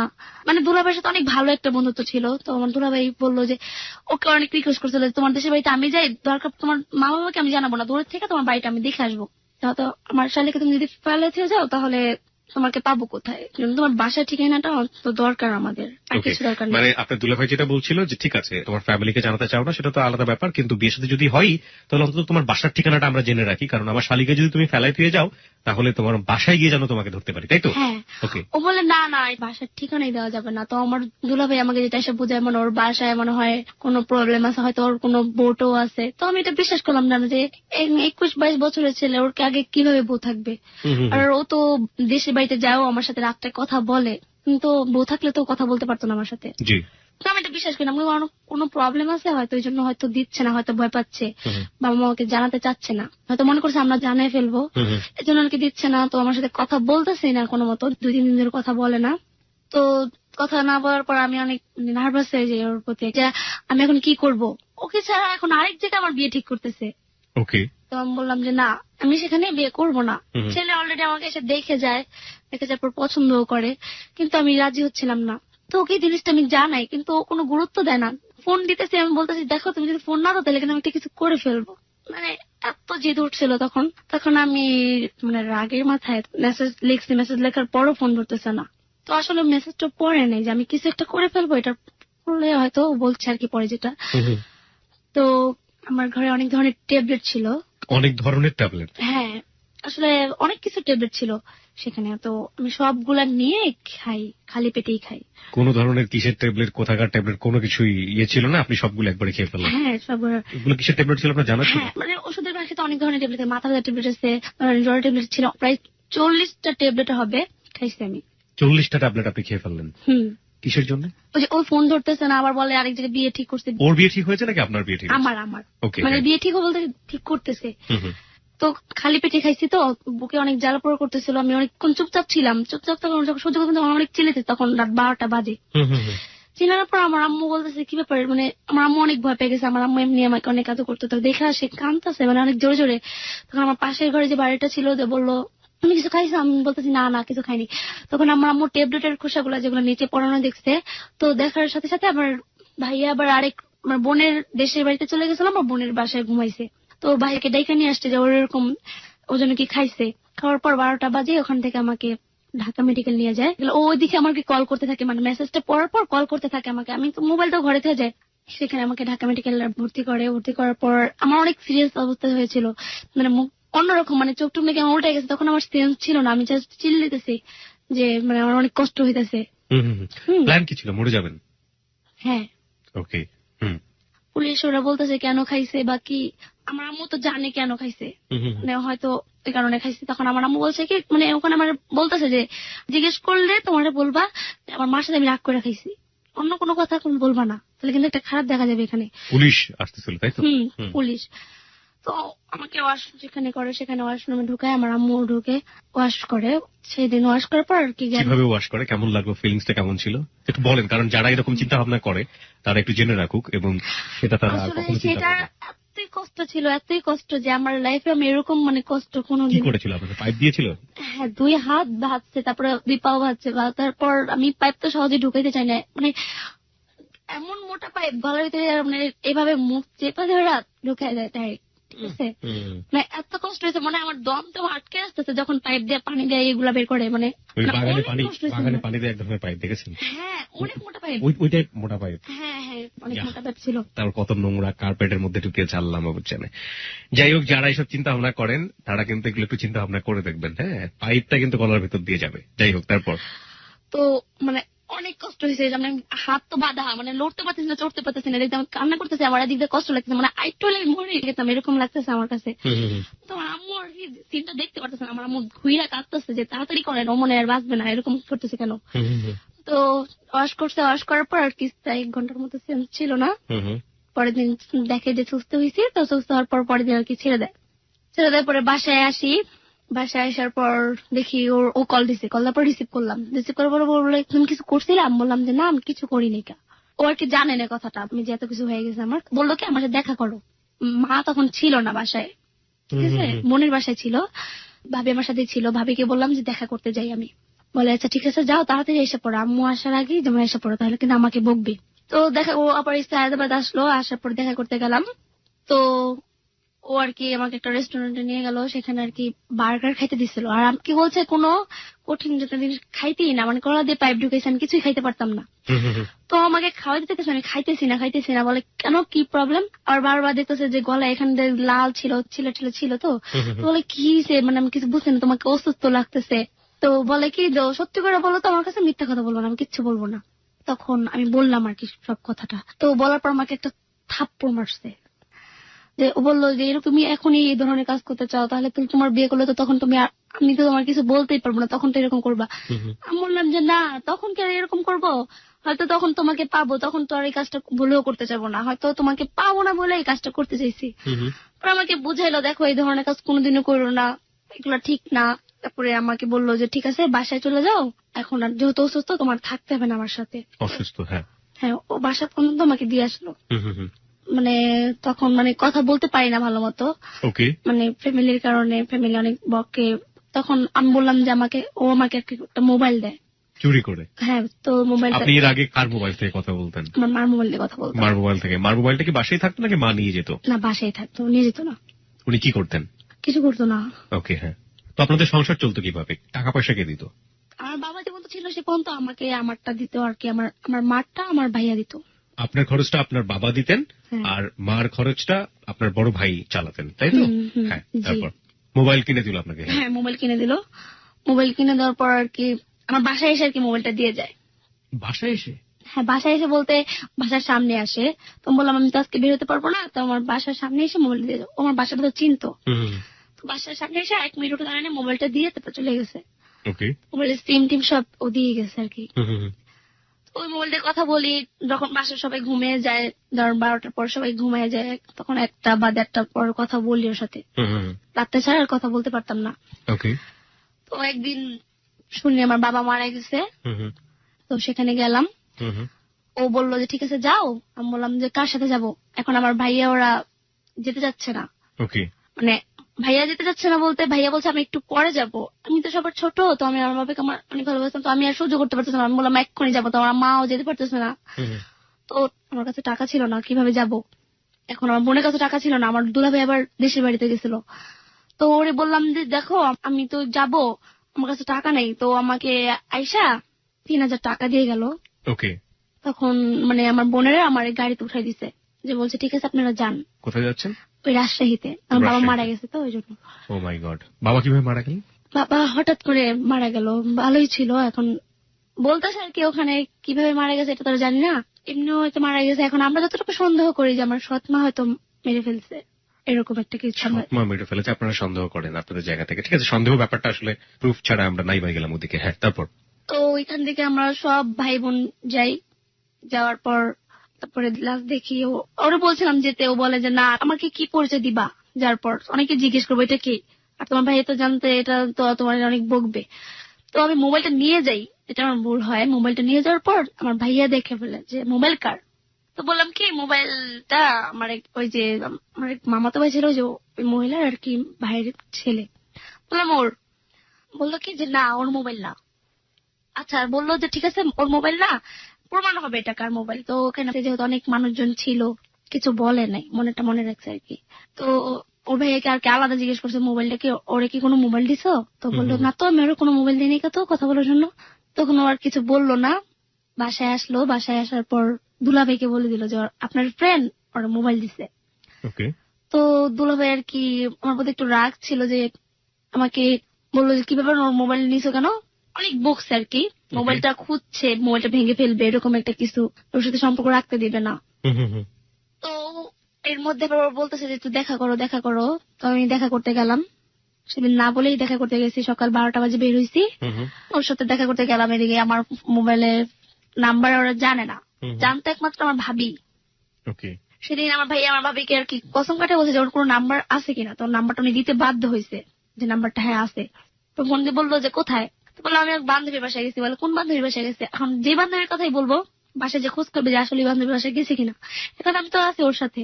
এখন ও বলতেছে যে তুমি যে আসছো, এখন তো তোমার বাসায় গেলে অনেক মারবে, আমার উপরে এমনি রাগ। বললাম যে না ঠিক আছে। আমি বললাম যে মাইর খেলে খাবো, তারপর আসছি, যখন আর যাবো না, পরে যাই। তো 12টা বাজে গেছি, 5টা পর্যন্ত টিএসসিতে ছিলাম আমরা। অনেকক্ষণ টিএসসিতে বসেই ছিলাম, দুজন মিলে অনেক কথা বলছি। বাসায় আস্তে আস্তে প্রায় 7টা বেজে যায়। তো বাসায় আসি, বাসায় আসার পর মানে আমার মা যেটা বলতেছে যে এখন আসিস না করে, ঘরে তো ভাই আছে দুলা আছে, ধরো আসলে অনেক মারবো। তো ওই কথা আমার শুই না বলছে, আমার ভাই আবার কি করছে, হাত চাই না ধরে ভিতরে নিয়ে গেছে। তো আমার পার্সের মোবাইল ছিল, দুলা ভাই মোবাইল করে খুঁজতেছে। তো আমার পার্সটা হাতে থেকে মোবাইলটা নিয়ে নিছে, নিয়ে সাথে সাথে মোবাইলটা ভেঙে ফেলছে। তো আমাকে অনেক মারছেও, আমার ভাই আমাকে অনেক মারছে, আমার দুলা ভাইও মারছে সাথে, যে কেন গেলি, ঘুরতে গেলি কেন। তো ওই ছেলের ফোন দেওয়া ইচ্ছা মতো যা বলার অনেক কিছু বলছে, ওরে অনেক কিছু বলছে। যে বললাম ও একটা কিছু বলে অভিমান করে, যেহেতু ওরা বকা দিয়ে কথা বলছে, এই জন্য ওর বেশি অভিমান করছে। এখন আমি ফোন করছি পরে আমাকে তুই করে বলতে, তুই আমার আর কোনোদিন ফোন দিবি না, তোর ফ্যামিলি যে তোমাকে এতগুলো কথা বলছে, তুই আমাকে আর কোনোদিন ফোন দিবি না। আমার কথা হলো যে আমার ফ্যামিলি একটা বলছি তোমার কারণে আমি গেলাম এই পর্যন্ত, কিন্তু তুমি আমার উপরে রাগ করলে কেন? আমার ফ্যামিলি হয়তো বলছে, আমি যে তোমাকে কিছু বলিনি, তাহলে একটা কথা ছিল। তো বলে ফোন দিবি না। তো আমি কি করলাম যে ফোন দিলাম না। মানে অনেক কষ্ট হইলো। তারপর 2 দিন আর কি ফোন দিইনি আমি, একদিন ওর ফোন না দিয়ে থাকতে পারতাম। 2 দিন পর ফোন দিছি, ও ফোন দিয়ে তেরা কথা বলতো ফোন দিছো কেন, আমার ফোন মানে আপনি করে বলতো, তুমি করে বলতো না। তো একসময় বিরক্ত হয়ে গেলাম, যে যতবারই কল দিচ্ছি, যে কদিনই কল দিচ্ছি আমার সাথে কথা বলতেই চাচ্ছে না। মানে একটা মনে মনে একটা জিদ করলাম যে না আমি আর ফোন দিব না, যদি ও আমাকে সত্যি পারবে ও আমাকে ফোন দিবে। আর কি ব্রেকআপ হলো আমাদের। ব্রেকআপ হয়ে গেল? হ্যাঁ, ব্রেকআপ হয়ে গেল। তো এখানে আমি পরীক্ষাটা দিলাম, 8 পরীক্ষাতে 9-এ উঠছে আর কি, 9-এ ভর্তি হয়েছি। মানে প্রেম চলছিল ক্লাস 8 থাকা অবস্থায়? হ্যাঁ। ওকে। আমি মনে করছি সাথে আমার সম্পর্ক ব্রেকআপ হয়ে গেছে, আর মনে হবে না। আমার দুলাভাই আরেকটা ছেলে আনে বিয়ে করার জন্য। আমি তখন রাজি হয়েছি যে ঠিক আছে, মানে ওর বোধ একটা ওই আইসা করছে যে না, ও যেহেতু আমার সাথে এত আমাকে দেখাইতেছে, আমাকে মানে চিন্তাছেই না, এরকম ভাবে কথা বলতেছে, আমিও পারবো না কেন? ও যত পারছে আমিও পারবো। ওকে। তো বললাম যে ঠিক আছে, বিয়ে ঠিক করেন আমার, আমি বিয়ে করবো। তো বাবা মারা গেছে দেয়া। তো বললো যে ঠিক আছে তাহলে দেখতেছি। কিন্তু 3 মাস ধরে ওর সাথে কথা হয় না, খাওয়া দাওয়া তো আমি ছেড়ে দিচ্ছি, অনেক অসুস্থ হয়ে গেছি, মানে অনেক কানাকাটি করে কি করবো এখন, মানে ফোন দিলে মোবাইল বন্ধ। আমার যে নাম্বারটা জানতো ওই সিমটা আমি চেঞ্জ করে ফেলি। তো আমার দুলাভাইয়ের সাথে ওর কালেকশনটা ছিল আর কি, মাঝে মধ্যে দেখা হইতো। এটা সবাই জানে 3 মাস ধরে ওর সাথে কথা হয় না। দুলাভাইয়ের সাথে দেখা হওয়ার পর বলে যে ও কই, বললো যে বাসায়। বললো যে দোস্ত একটু দাও না, একটু ওর সাথে একটা বার কথা বলি। তো শালা আমাকে বকাবকি করার পর রাগ করছিলাম, রাগ করার পর ও আমার সাথে এখন কথাই বলে না। বলে না, কথা না বলাটাই বেটার, তোর কাছে আমরা বিয়ে দিমো না। রাগ করার কথা বললো। তো আমার দুলাভাই থেকে মোবাইলটা নিয়েছে, মোবাইলটা নিয়ে আমার মার যে নাম্বারটা ছিল, মা লেখা সেভ করা বুঝছে, নাম্বারটা নিচে নেওয়ার পর কল করলো। ও আবার নতুন সিম কিনছিল, তো নাম্বারটা চিনলাম, ফোনটা আমি রিসিভ করলাম। মানে সেদিন রাত্রে আমি আবার ঘুমের ট্যাবলেট খেয়েছিলাম। ওর কথা মনে হলে আর কি আমি ঘুমের ট্যাবলেটটা খাইতাম। সকাল 9টার দিকে কল করছে। তো আমি ঘুম থেকে উঠে ফোনটা ধরলাম। ও বলতেছে কি ব্যাপার, তুই কি আমার একদম ভুলে গেলি? ফার্স্ট আমি চিনি নাই, কি ব্যাপার তুই করে আমার কি বলতেছে ঘুমের মধ্যে। তারপর আমি বললাম যে কে আপনি, কাকে চাচ্ছেন? তো কে আপনি বলে তো ফোনটা রেখে দিছে। ফোন রাখার পর আমি আবার ঘুমাই গেলাম। 1টার দিকে মনে ঘুম থেকে উঠছিলাম। ওঠার পর ওই নাম্বারই কল দিছি। কল দেওয়ার পর আমি বললাম হ্যালো, আপনি কে? আপনি যে তখন ফোন করলেন তুই আমার ভুলে গেলি, আপনি কে, আমার চিনেন আপনি? বলে কি তুমি কি আমার চিনো নাই? তখন বলছো তুমি আমার চিনো না, তখন আমি বুঝছি। তখন আমি কান্না করতেছি, আমি বলি তুমি আমার এতদিন পর কল দিলা, 3টা মাস কিভাবে থাকলা? পরে বলে যে দেখো তোমাকে আমি কদিন পরে কল দিচ্ছি, কিন্তু তুমি সিম চেঞ্জ করে ফেলছো। আমি সিমটা আমি চেঞ্জ করেছি, আমার ফ্যামিলি চেঞ্জ করছে, এটা আমার কোনো দোষ নেই, মোবাইলটা আগেই ভেঙে ফেলছে। তখন বললো যে ঠিক আছে। ও বললো আরেকটা মোবাইল দিই তোমাকে। আমি বললাম না, মোবাইল এখন নিতে পারবো না আমি। 3 মাস পর যে কথা হলো আর কি, তো কথা বললাম। সেদিন রাত্রে সারা রাত কথা বলছি, প্রায় 5টা পর্যন্ত কথা বলছি। পরের দিন বললো যে দেখা করো আমার সাথে, 3 মাস ধরে তোমাকে দেখি না, তুমি কোন অবস্থায় আছো। 2 দিন পর আবার দেখা করলাম, টিএসসি তে গেলাম। টিএসসি তে যাওয়ার পর অনেকক্ষণ কথাবার্তা বললাম, ঘুরলাম ফিরলাম, তারপর আবার বাসায় চলে আসলাম। ওকে। বাসায় চলে আসার পর আমার মা জিজ্ঞেস করলো কোথায় গেছি না, তখন ওরা ভালো করে জানে যে ওর সাথে তো আমার কথাই হয় না। ওরা মনে করছে যে আমি অন্য হয়তো বান্ধবী, সেটাই বিশ্বাস করছে। ওকে। আমার আম্মু আবার দেশে যাবে, তো বললাম যে ঠিক আছে, আমার মা তো দেশে যাবে, এখন তোমার সাথে আমি অনেক ঘুরতে পারবো। তানিয়া আপু আসবে, তানিয়া আপুর নামে, তাকে আমার আম্মু অনেক বিশ্বাস করতো। তার হাজবেন্ড আবার বাইরে থাকে, ওর বাসা আমাকে থুয়ে যায় আর কি। তো বললো যে ঠিক আছে আজকে তাহলে দেখা করো। সেদিন আর কি দেখা করলাম। দেখা করার পর আমি বললাম যে দেখো তোমার বাসায় আমাকে নিয়ে যাও আজকে, তোমার সাথে আমার 1 বছর ধরে সম্পর্ক, তোমার বাসায় আমি চিনি না। বলে দেখো আমি তো ব্যাচেলার থাকি, আমার বাসায় গেলে অনেক প্রবলেম, বলবে তুমি এটা কে, কেন আনছো? বললাম আমি যাবো, আমি জিদ করতে আমি যাবোই। তো বাসায় গেলাম, দেখলাম যে একটা ফ্যামিলির সাথে আর কি থাকে, ও একটা রুম নিয়ে একাই থাকে। ওকে। তো ওই মহিলা বলতেছে যে এটা কে? বললো দেখেন ও লাভার, ওর আমি কদিন পর বিয়ে করবো। পরে মহিলা ওর সাথে একটা ভালো একটা রিলেশন ছিল দেখে আর কিছু বলেন। সাবলেটে তারপরে অনেকক্ষণ ছিলাম, তারপরে এসে পড়ছে আবার। ওকে। মানে সেদিন আর কি, মানে ওর রুমে যেদিন যাওয়ার পরে সেদিন আর কি আমাকে করছে আর কি। ওকে, ঠিক আছে, আপনাদের রুমের ভিতরে বয়ফ্রেন্ড আর গার্লফ্রেন্ডরা খুব ক্লোজ একটা এনভায়রনমেন্ট পাস করেছেন, তাই তো? হ্যাঁ। ওকে। এছাড়া কিছু না। তো বাসায় এসে পড়লাম। বাসায় এসে পর আবার পরের দিন ঘুরতে গেলাম। পরের দিন আবার ধানমন্ডি লেগে গেছি। তারপর সারাদিন ঘুরলাম, ঘুরে টুরে আবার বাসায় এসে পড়ছি। বাসায় এসে পর এখন আমাকে বলতেছে যে এই 3 মাসের মধ্যে তুমি কার সাথে কথা বলছো কিনা। আমি বললাম হ্যাঁ বলছি, একটা রং নাম্বার আসছিল, রং নাম্বার একটা কথা বলছি। তো বলছো কেন? আমি বললাম যে দেখো আমি চিনি তো না, বলছি বলতে ধরো একটু টাইমটা একটু পাস করছি, চিনি না, তো ফোন করতো, ভাবিও কথা বলতো, আমিও কথা বলতাম। আমি আবার বললাম তুমি কি কথা বলছো কারোর সাথে? বলো না আমি কারোর সাথে কথা বললাম, তোমার নিয়ে টেনশন, মানে এখনো ও জানে কথা বলছে কিনা।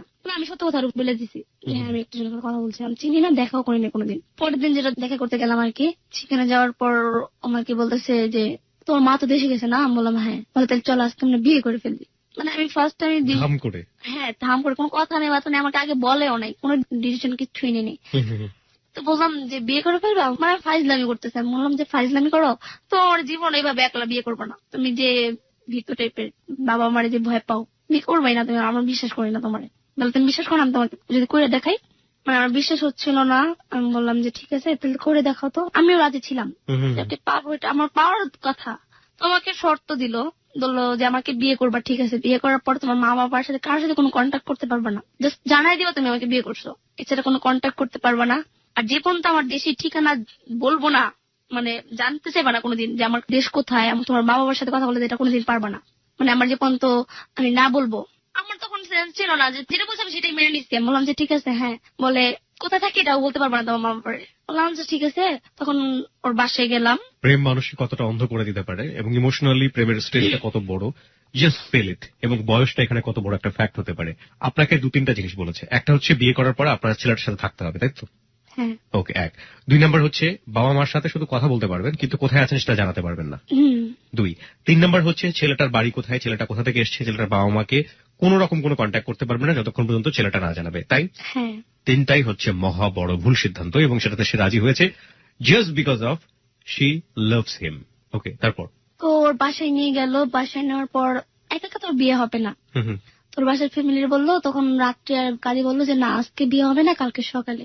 তো সেদিন এভাবে আর কি ওর বাসায় থেকে যাই। আমার মা তো দেশে গেছে, তো আমার মায়ের কথা শুনে সাথে সাথে দেশে থেকে এসে পড়ছে। আমাকে অনেক কানাকাটি করে বলতেছে, মানে আমার মার সাথে ও কথা বলতে সুযোগ দিছে আর কি, বিয়ের আগে কথা বইলানো। তো আমার মা মহিলা বলতেছে তুই ওর সামনে কথা বলিস না, মানে লুকায় বল কোথায় তোরা আসস, তোদের আমি ভালো করে বিয়ে দেবো। ও যদি তোর একলা বিয়ে করে, কি বিয়ে করবো, নকল বিয়ে করো কিনা, তুই তো কিছুই বুঝবি না, তোর যা বুঝে বুঝি তাই বুঝবি। বললাম যে না মা, মানে আমাকে অনেক রিকোয়েস্ট করতে, বলে তুই ঠিকানাটা বল, তোর সত্যি বিয়ে দিম, একলা বিয়ে করলে কোনো বিয়ে হবে না, সেটা কিন্তু হবে না আমার বলছে। আমি বললাম যে না, ঠিকানা আমি দেবো না। তার অনেক রিকোয়েস্ট করতে, তখন আমার মোবাইলটা কেটে দিয়ে অফ করে রাখছে। আমি বললাম যে আমি আমার মার সাথে কথা বলবো না, এখন পরে কথা বলবো। আপনাকে সবাই কটকটি বলছে, আপনি যেভাবে কথা বলছেন কাট কাট কাট কাট কাট কাট। প্রিয় শ্রোতা, ওর বয়স মাত্র 18 বছর, ও এইভাবেই কথা বলে, অনেক স্পিডে কথা বলে। তো ওকে বুঝতে আসলে সমস্যা হচ্ছে না, ওকে ওর মতো করেই নেবেন প্লিজ। হ্যাঁ, তো আপনার মা এটা বলছিল, তারপর? তো মা এটা বললো, বলার পর আমি বললাম যে না, আমি ওকে বিয়ে করবোই। সেখানে অনেক মামা ছিল, মামা আমাকে বুঝাইলো, দেখো এখনো তোমাদের বিয়ে হয় নাই, মানে আমাদের দুজনকে বুঝাইছে তোমরা বিয়ে ডিসিশন নিও না, যে করলে জীবনে অনেক বড় একটা ভুল করে ফেলবা, এরকম একা একা করো না। এক কাজ করো, ওর বাসায় যাই, আর তোমার দেশে ঠিকানাটা দাও, আমি যাই, খোঁজ খবর নেই তুমি কোথায় থাকো। বললাম কোনো কিছু যাওয়া দরকার নেই, মানে আমি না করলাম আর কি। বললাম যে না, আমার ফ্যামিলি জানা দরকার, আর ফ্যামিলি জানা দরকার নেই, কেউ থাকা দরকার নেই, আমরা একা একাই করবো।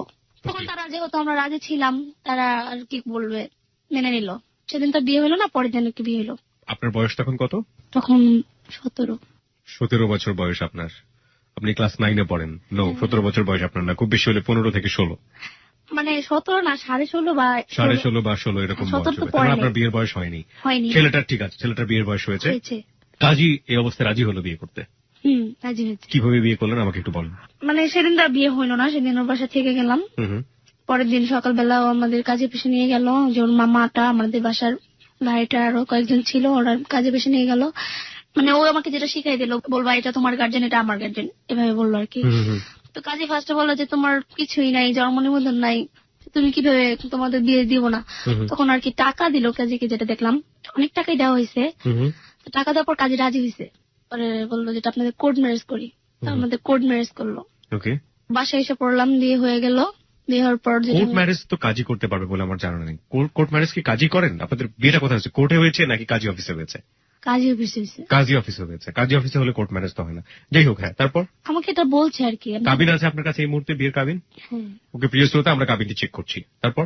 বিয়ে করে ও এত কান্না করতেছে, একটা ছেলে মানুষ যত কান্না করতে পারে আমি এটা আগে জানতাম না। বিয়ের পরে সে কান্নাকাটি করছে? হ্যাঁ, বিয়ের পরে বলে কি আমি এটা ভুল করে ফেললাম। মানে আপনার কান্নাকাটি করার কথা যেখানে, সেখানে সে নিজে কান্নাকাটি করছে। সে ডিজে করতেছে। হ্যাঁ, ও বুঝতে পেরেছে, বাবা গাড়া গলে পড়েছি। ওকে, বলে কি যে আমি, আমার বাবা আমার কত কষ্ট করে বড় করছে, আর তুমি একটা জিনিস জানো যে আমি কিন্তু লেখাপড়া করি। মানে সেদিনই জানলাম ও যে লেখাপড়া করতো, ডিপ্লোমা ইঞ্জিনিয়ারে পড়তো। ডিপ্লোমা ইঞ্জিনিয়ারে পড়তো? হ্যাঁ। ওকে। আমি বললাম যে আমি তো জানতাম না, বলতাম তো তোমাকে বিয়ে করতাম না, তোমার লেখাপড়া শেষ হলে আমাকে বিয়ে করতা। বলে কি করবো, তোমাকে তো আমি হারাতে চাই না। ওর মার সাথে কি কথা বললো মোবাইলে, মানে যখন ওর মার সাথে কারোর সাথে কথা বলতো আমার সামনে আসতে দিত না, যে নাম্বারটা আমি দেখে ফেলি। মানে অনেক ভয় পেতাম আর, যদি আমি নাম্বারটা নিয়ে, আমি বলতাম তোমার এরকম ভয় কেন, আমি তো বললাম তোমার বাবা মাকে আমি কোনোদিন জানাতে চেষ্টা করবো না, যেমন তুমি না জানাইবা। মানে ও কান্নার করে কথা বলতেছে, মা ভালো লাগতেছে না। ওর মা আবার বলতেছে তুই কি কিছু করছো, আমার মনে হচ্ছে, মানে মা না হঠাৎ করে বলতেছে, লাউড স্পিকার বাড়িতেছে তো আমি শুনতেছি, যে তুই কি কিছু করছো নিজে নিজে। বলে কি না মা, আমি কিছু করিনি, আমি কি করবো, না আমার মনে হচ্ছে তো এই জন্য। কথা বলা শেষ, তারপর আমার বললো দেখো, আমার যদি মা বাবা কোনোদিন জেনে যায় যদি, তাহলে কিন্তু আমি আত্মহত্যা করবো। তো বললাম যে না, তোমার মা বাবা কোনদিন জানবে না, তুমি এই টেনশনটা করো না কোনোদিনও। বলে হ্যাঁ তুমি ঠিক থাকতে তো ঠিক, তুমি যদি কোনদিন জানাতে চেষ্টা না করো তাহলে হয়তো জানবে না। জি। তো আমাদের কি সংসার চলতে লাগলো আর কি। সংসার শুরু হলো আপনাদের? শুরু হলো ওই সাবলেটের বাসাতে? হ্যাঁ, সাবলেটের বাসাতেই। কিভাবে সংসার শুরু হলো? ছেলেটা কি করতো, কি করতেন আপনারা? একটু জানি আপনাদের সেই ছোট্ট সংসার, সুখের সংসার, বাংলা সিনেমা যেটা হয়। ও কিছু করতো না তখন, ওই অবস্থা কোনো জব টব কিছুই করতো না। তাহলে কিভাবে সংসার চলতো? ওর বাবা টাকা পাঠাইতো প্রতি মাসে? হ্যাঁ, ও লেখাপড়া করতো না, এই জন্য ওর বাবা প্রতি মাসে টাকা পাঠাইতো, যখন যা চাইতো তখনই তা দিত। কি পরিমাণ টাকা লাগতো আপনাদের সংসার চলতে? যেহেতু আমি রান্না বান্না করতে পারতাম না, বেশিরভাগ মানে কখনোই রান্না করিনি বিয়ের পর, মানে হোটেল থেকে আইনা খাইতাম। তো হোটেল থেকে আইনা তো অনেক টাকাই যাওয়ার কথা, কত টাকা গেছে এটা তারা জানতাম না, আমাকে বলতো না। আমাকে একটু বলবেন যে আপনাদের যে সংসার জীবনটা শুরু হলো দুজন মিলে একটা সাবলেটের একটা রুমে সংসার, তো সেই সংসার জীবনটা একটু জানতে চাই, মানে কেমন ছিল সেই সংসার জীবনটা? সংসার জীবনটা বলতে ভালোই ছিল অনেক। যেমন ও তো সবসময় আমার কাছেই থাকতো, বের হইতো না বাসা থেকে সহজেই। পড়াশোনা করার জন্য ইউনিভার্সিটিতে যেত না? না, যেত না। ও বলেই নিছে যে বিয়ে করলে আমি 1 মাস ইউনিভার্সিটিতে যাব না। 1 মাস শুধু আপনার সাথেই থাকবে? 1 মাস আমার সাথেই থাকবে। তো সকালবেলা যখন আমরা ঘুম থেকে উঠতাম, ওঠার পর ও নাস্তা আনতে বাইরে যেত, বাইরে যাওয়ার পর আমি ঘরটার গুছাইতাম, আবার আসতো, আসার পরে যখন রুমে ঢুকতো বলতো জড়ায় ধরতো, জড়ায় ধরতো কি এই ধরো 10 মিনিটের জন্য বাইরে গেছি, অনেক খারাপ লাগতেছে তোমাকে ছাড়া, মানে আইসে জড়ায় ধরতো। ইট ওয়াজ এ সুইট মোমেন্ট। আমি আসলে জানতে চাচ্ছি যে নট লাইক দিস যে আমাদের সাথে কি অ্যাটিটিউড ছিল, আমি যেটা জানতে চাচ্ছি যে সংসার জীবনটা সম্পর্কে আপনি তো কোনো কিছু ধারণাই ছিল না আপনার। আপনি একটা সংসারে বড় হয়েছেন, সেই সংসারেও ভাঙন দেখেছেন যেটা আপনার বাবা মায়ের সাথে ছিল, এবং পরবর্তীতে আপনি মায়ের সংসারে বড় হয়েছেন, সেটা আসলে মার নিজের সংসার না, সেটা অন্য ধরনের একটা সংসার। তো আপনি নিজেও একটা সংসার শুরু করলেন এবং একটা অজানা অচেনা একটা সমুদ্র বলা যেতে পারে, ছেলেটা সম্পর্কে আপনি কিছু জানেন না, এবং আপনার নিজেরও লেখাপড়া করতে বন্ধ হয়ে গেল। তো এরকম একটা সংসারে যাওয়ার পরে আপনি মানে ফিলটা কি থাকলো, মানে কি ধরনের কি ফিল করতেছিলেন? রাত দিন 24 ঘন্টা সারাদিন তার কাছে থাকতো না, কি কি করতেন আপনারা সেটাই জানতে চাচ্ছিলাম আর কি। সারাদিন বলতে সারাদিনই আমার কাছে থাকতো, দিন রাত 24 ঘন্টা আপনার সাথে আঁচল ধরে বসে থাকতো? হ্যাঁ, কোথাও বের হইতো না সহজেই। মানে বিয়ের আগে যত ঘুরছে, কিন্তু বিয়ের পর কখন আমাকে ঘুরতে নিয়ে যেত না, রুমেই থাকতো। বলে রুমেই থাকো, আমি তো আসি না, বোরিং লাগতো না একটা মানুষের সাথে এতক্ষণ ঘরের মধ্যে? অনেক খারাপ লাগতো। মানে আমি নিজ থেকে বলতো যে বাইরে থেকে যা ঘুরে আসো না, বলে কেন আমার কাছে খারাপ লাগতো, বলতো আমি সামনে থাকতে তোমার বিরক্ত লাগে, তখন আমি বলতাম না বিরক্ত লাগে না, মানে রাগ হয়ে যেত। আসলে একটা মানুষ অনেকক্ষণ থাকলে কিন্তু বোরিং লাগে। আর দ্বিতীয় কথা, ও কোনো কারোর সাথে মিশতে দিত না। হ্যাঁ, সবাই আমাদের দেখে একটু বিরক্ত হয়েছিল, কি ব্যাপার সারাদিন ওরা রাত দিন ঘর গিয়ে ডাক্তার রেখে দেয়, তো বোটার বের হইতেও দেয় না। কি করে ওরা? হ্যাঁ, একটু বের হইতে দিত না, কারোর সাথে কথা বলতে দিত না। আমাকে আগে বলছে কারোর সাথে কথা বলবা না। ওরে বাবা! এখানে কারোর সাথে কথা বলবো না, কারোর সাথে কথা বলে হয়তো তোমাকে অনেক ধরনের বুদ্ধি দিতে পারে, যে তুমি ছেলের চিনো না জানো না, বিয়ে করছো, অনেক ধরনের কথা বলতে পারে, হয়তো তোমার তখন মন মানসিকতা চেঞ্জ অন্যরকম হয়ে যাবে। এই জন্য আর কি কথা বলতে দিত না। আমি তখন মানে যখন ফার্স্ট টাইম সংসার শুরু করবো, তখন আমি বললাম যে ঠিক আছে, আমি তো রাখতে পারি না, কিভাবে আর সংসার বলতে ওর ঘরে যে আমি সবকিছুই পেয়েছি, একটা ছেলে নিজের থেকে তৈরি করবো, এটা তো আমার করতে হয়নি। কি কি পেলেন? মানে সংসার বলতে আপনি সবকিছু পেয়েছেন, হাড়ি পাতিল থেকে শুরু করে সবকিছু পেয়েছেন, রাইট? হ্যাঁ, ওকে, হ্যাঁ। তারপর পেয়েছি। এখন মানে সংসার কিভাবে শুরু করতে হয় তার আমি জানি না, মানে কি বুঝিও না, ও বুঝে না কিছু। আনতো, খাইতাম, ঘুমাইতাম, শেষ, এতটুকুই। বাইরে থেকে খাবার নিয়ে আসতো? মানে আপনি নিজে রান্না পারতেন না? নিজে রান্না করতে পারতাম না। দেখুন, যেটার জন্য এত রাতের কথা বলা, যেটার জন্য এত স্বপ্ন, এত কিছু, সেটার আসলে সিনারিওটা কেমন, প্র্যাকটিক্যাল সিনারিওটা, যারা আসলে এই স্টেজে রয়েছেন। একটা কথা আছে যে ভালোবাসার 3টা স্টেজ। একটা হচ্ছে যে যখন পড়ি ভাব, দুজনই পড়ছেন, ওপর থেকে পড়ছেন, এই পড়াটা খুবই সুন্দর। পড়ার পরে যখন পড়ে গেলেন দুজনে, তখন ধাক্কার মানে মাটিতে তো পড়লেন, তখন একটা বাড়ি খায়। ওটা হচ্ছে পড়ার স্টেজের চাইতেও একটু কম সুন্দর। এবং সেটার পরে যখন সিদ্ধান্ত নিল যে লেটস মেক আ লাইফ, আমি বলছি এটা আসলে যে সবচেয়ে সবার লাইফে সত্য হবে এমন কোনো কথা নেই, লেটস মেক আ লাইফ, ওটা হচ্ছে বিভৎস সুন্দর। এবং বিভৎস সুন্দরটা আসলে কেমন, সেটার দিকে আমরা ধীরে ধীরে যাচ্ছি। ওকে, তারপর মানে যখন বাইরে গেত, মানে বাইরে গেটটা আটকে দিয়ে গেত। আপনি গেত মানে বলতেন বাইরে যেত, তাই তো? ওকে, হ্যাঁ, ঠিক আছে, এক এক দেশের এক এক রকম ভাষা। বাইরে যখন যেত তখন মানে গেটটা বাইরে দিয়ে আটকে দিয়ে যেত, মানে গেট বাইরে থেকে আটকে দিয়ে যেত। হ্যাঁ, যেমন আমি ওই মহিলার সাথে কথা না বলতে পারি, মহিলা যেমন আমার ঘরে না আসতে পারে। একই রুম, মানে পাশাপাশি, জাস্ট এই দরজার এপার ওপার, যাতে ওই মহিলা আপনার রুমে আসতে না পারে, সেজন্য দরজা বন্ধ করে দিত। এই জন্য বন্ধ করে দিয়ে যেত। কোথায় বাসাটা ছিল আপনাদের? বসুন্ধরা, কোরেল বিশ্ব রোড আছে না, বসুন্ধরা আবাসিক এলাকা। আবাসিক এলাকাতে। ওকে, হ্যাঁ, তারপর তো আসতো আইসা খাবার কিনে আনতো, খাইতাম, খাওয়ার পর ওর সাথেই থাকতাম, টিভি দেখতাম, ওর সাথেই সারাক্ষণ থাকতাম। ওর সাথে এক রুমে তো আছে কিন্তু দূরে থাকতে দিত না। ও যদি খাটে থাকতো, আমি যদি মানে নিচে বসে থাকতাম বা সোফায় বসে থাকতাম, আমাকে এটা দিত না, বলতো আমার সাথেই বসে থাকবা, অলওয়েজ আমার সাথে, এরকম করতো। বিরক্ত লাগতো অনেক, যে এতক্ষণ একটা মানুষের সাথে কিভাবে মানে একটু লড়াচড় করতে দিত না, এরকম আর কি। আমি পুতুল, আমাকে পুতুলের মতো সাজায় রাখতো, এরকম করতো। যে পুতুলের মতো যা বলবে আমার তাই শুনতে হবে, মানে বিরক্ত লাগে। তারপর আমি কিছু বলতে পারতাম না, যে থাক, বললে একটা কষ্ট পাবে, বলতাম না। তো একদিন ও খাবার আনতে গেছে, সেদিন আমার গেটটা আটকে দিয়ে যায়নি, তো আমার গেটটা খুললে মহিলার সাথে কথা বলতে গেছি। মানে ওই মহিলা অনেক কিছুই জানে না, যে আমরা যেভাবে মানে অনেক কিছু জানে না। আমাকে তাকে দেখছে একবার মহিলা, বললো যে তুমি ওর দেশের সম্পর্কে কিছু জানো? বললাম না, কিছুই তো জানি না। পরে বলে জানো না, তাহলে এক কাজ করবা, ওর মোবাইল থেকে, ও যখন মোবাইল কথা বলবো না, তখন তুমি মোবাইল থেকে ওর মার নাম্বারটা নিবা, নিয়ে তোমার মাকে দিবা, তাহলে আমাকে দিবা, আমি ওর দেশে ঠিকানা খুঁজে পাবো। তো ওই মহিলাটা আমাকে বলছে না, আমি আসার পর ওকে এবার এসে বইলা দিছি। বইলা দেওয়ার পর মানে ওই মহিলার হাজবেন্ড কে বললো যে আপনার বউ আমার বউকে কথাটা শিখাই দিছে কেন, ওনার কোনো সমস্যা?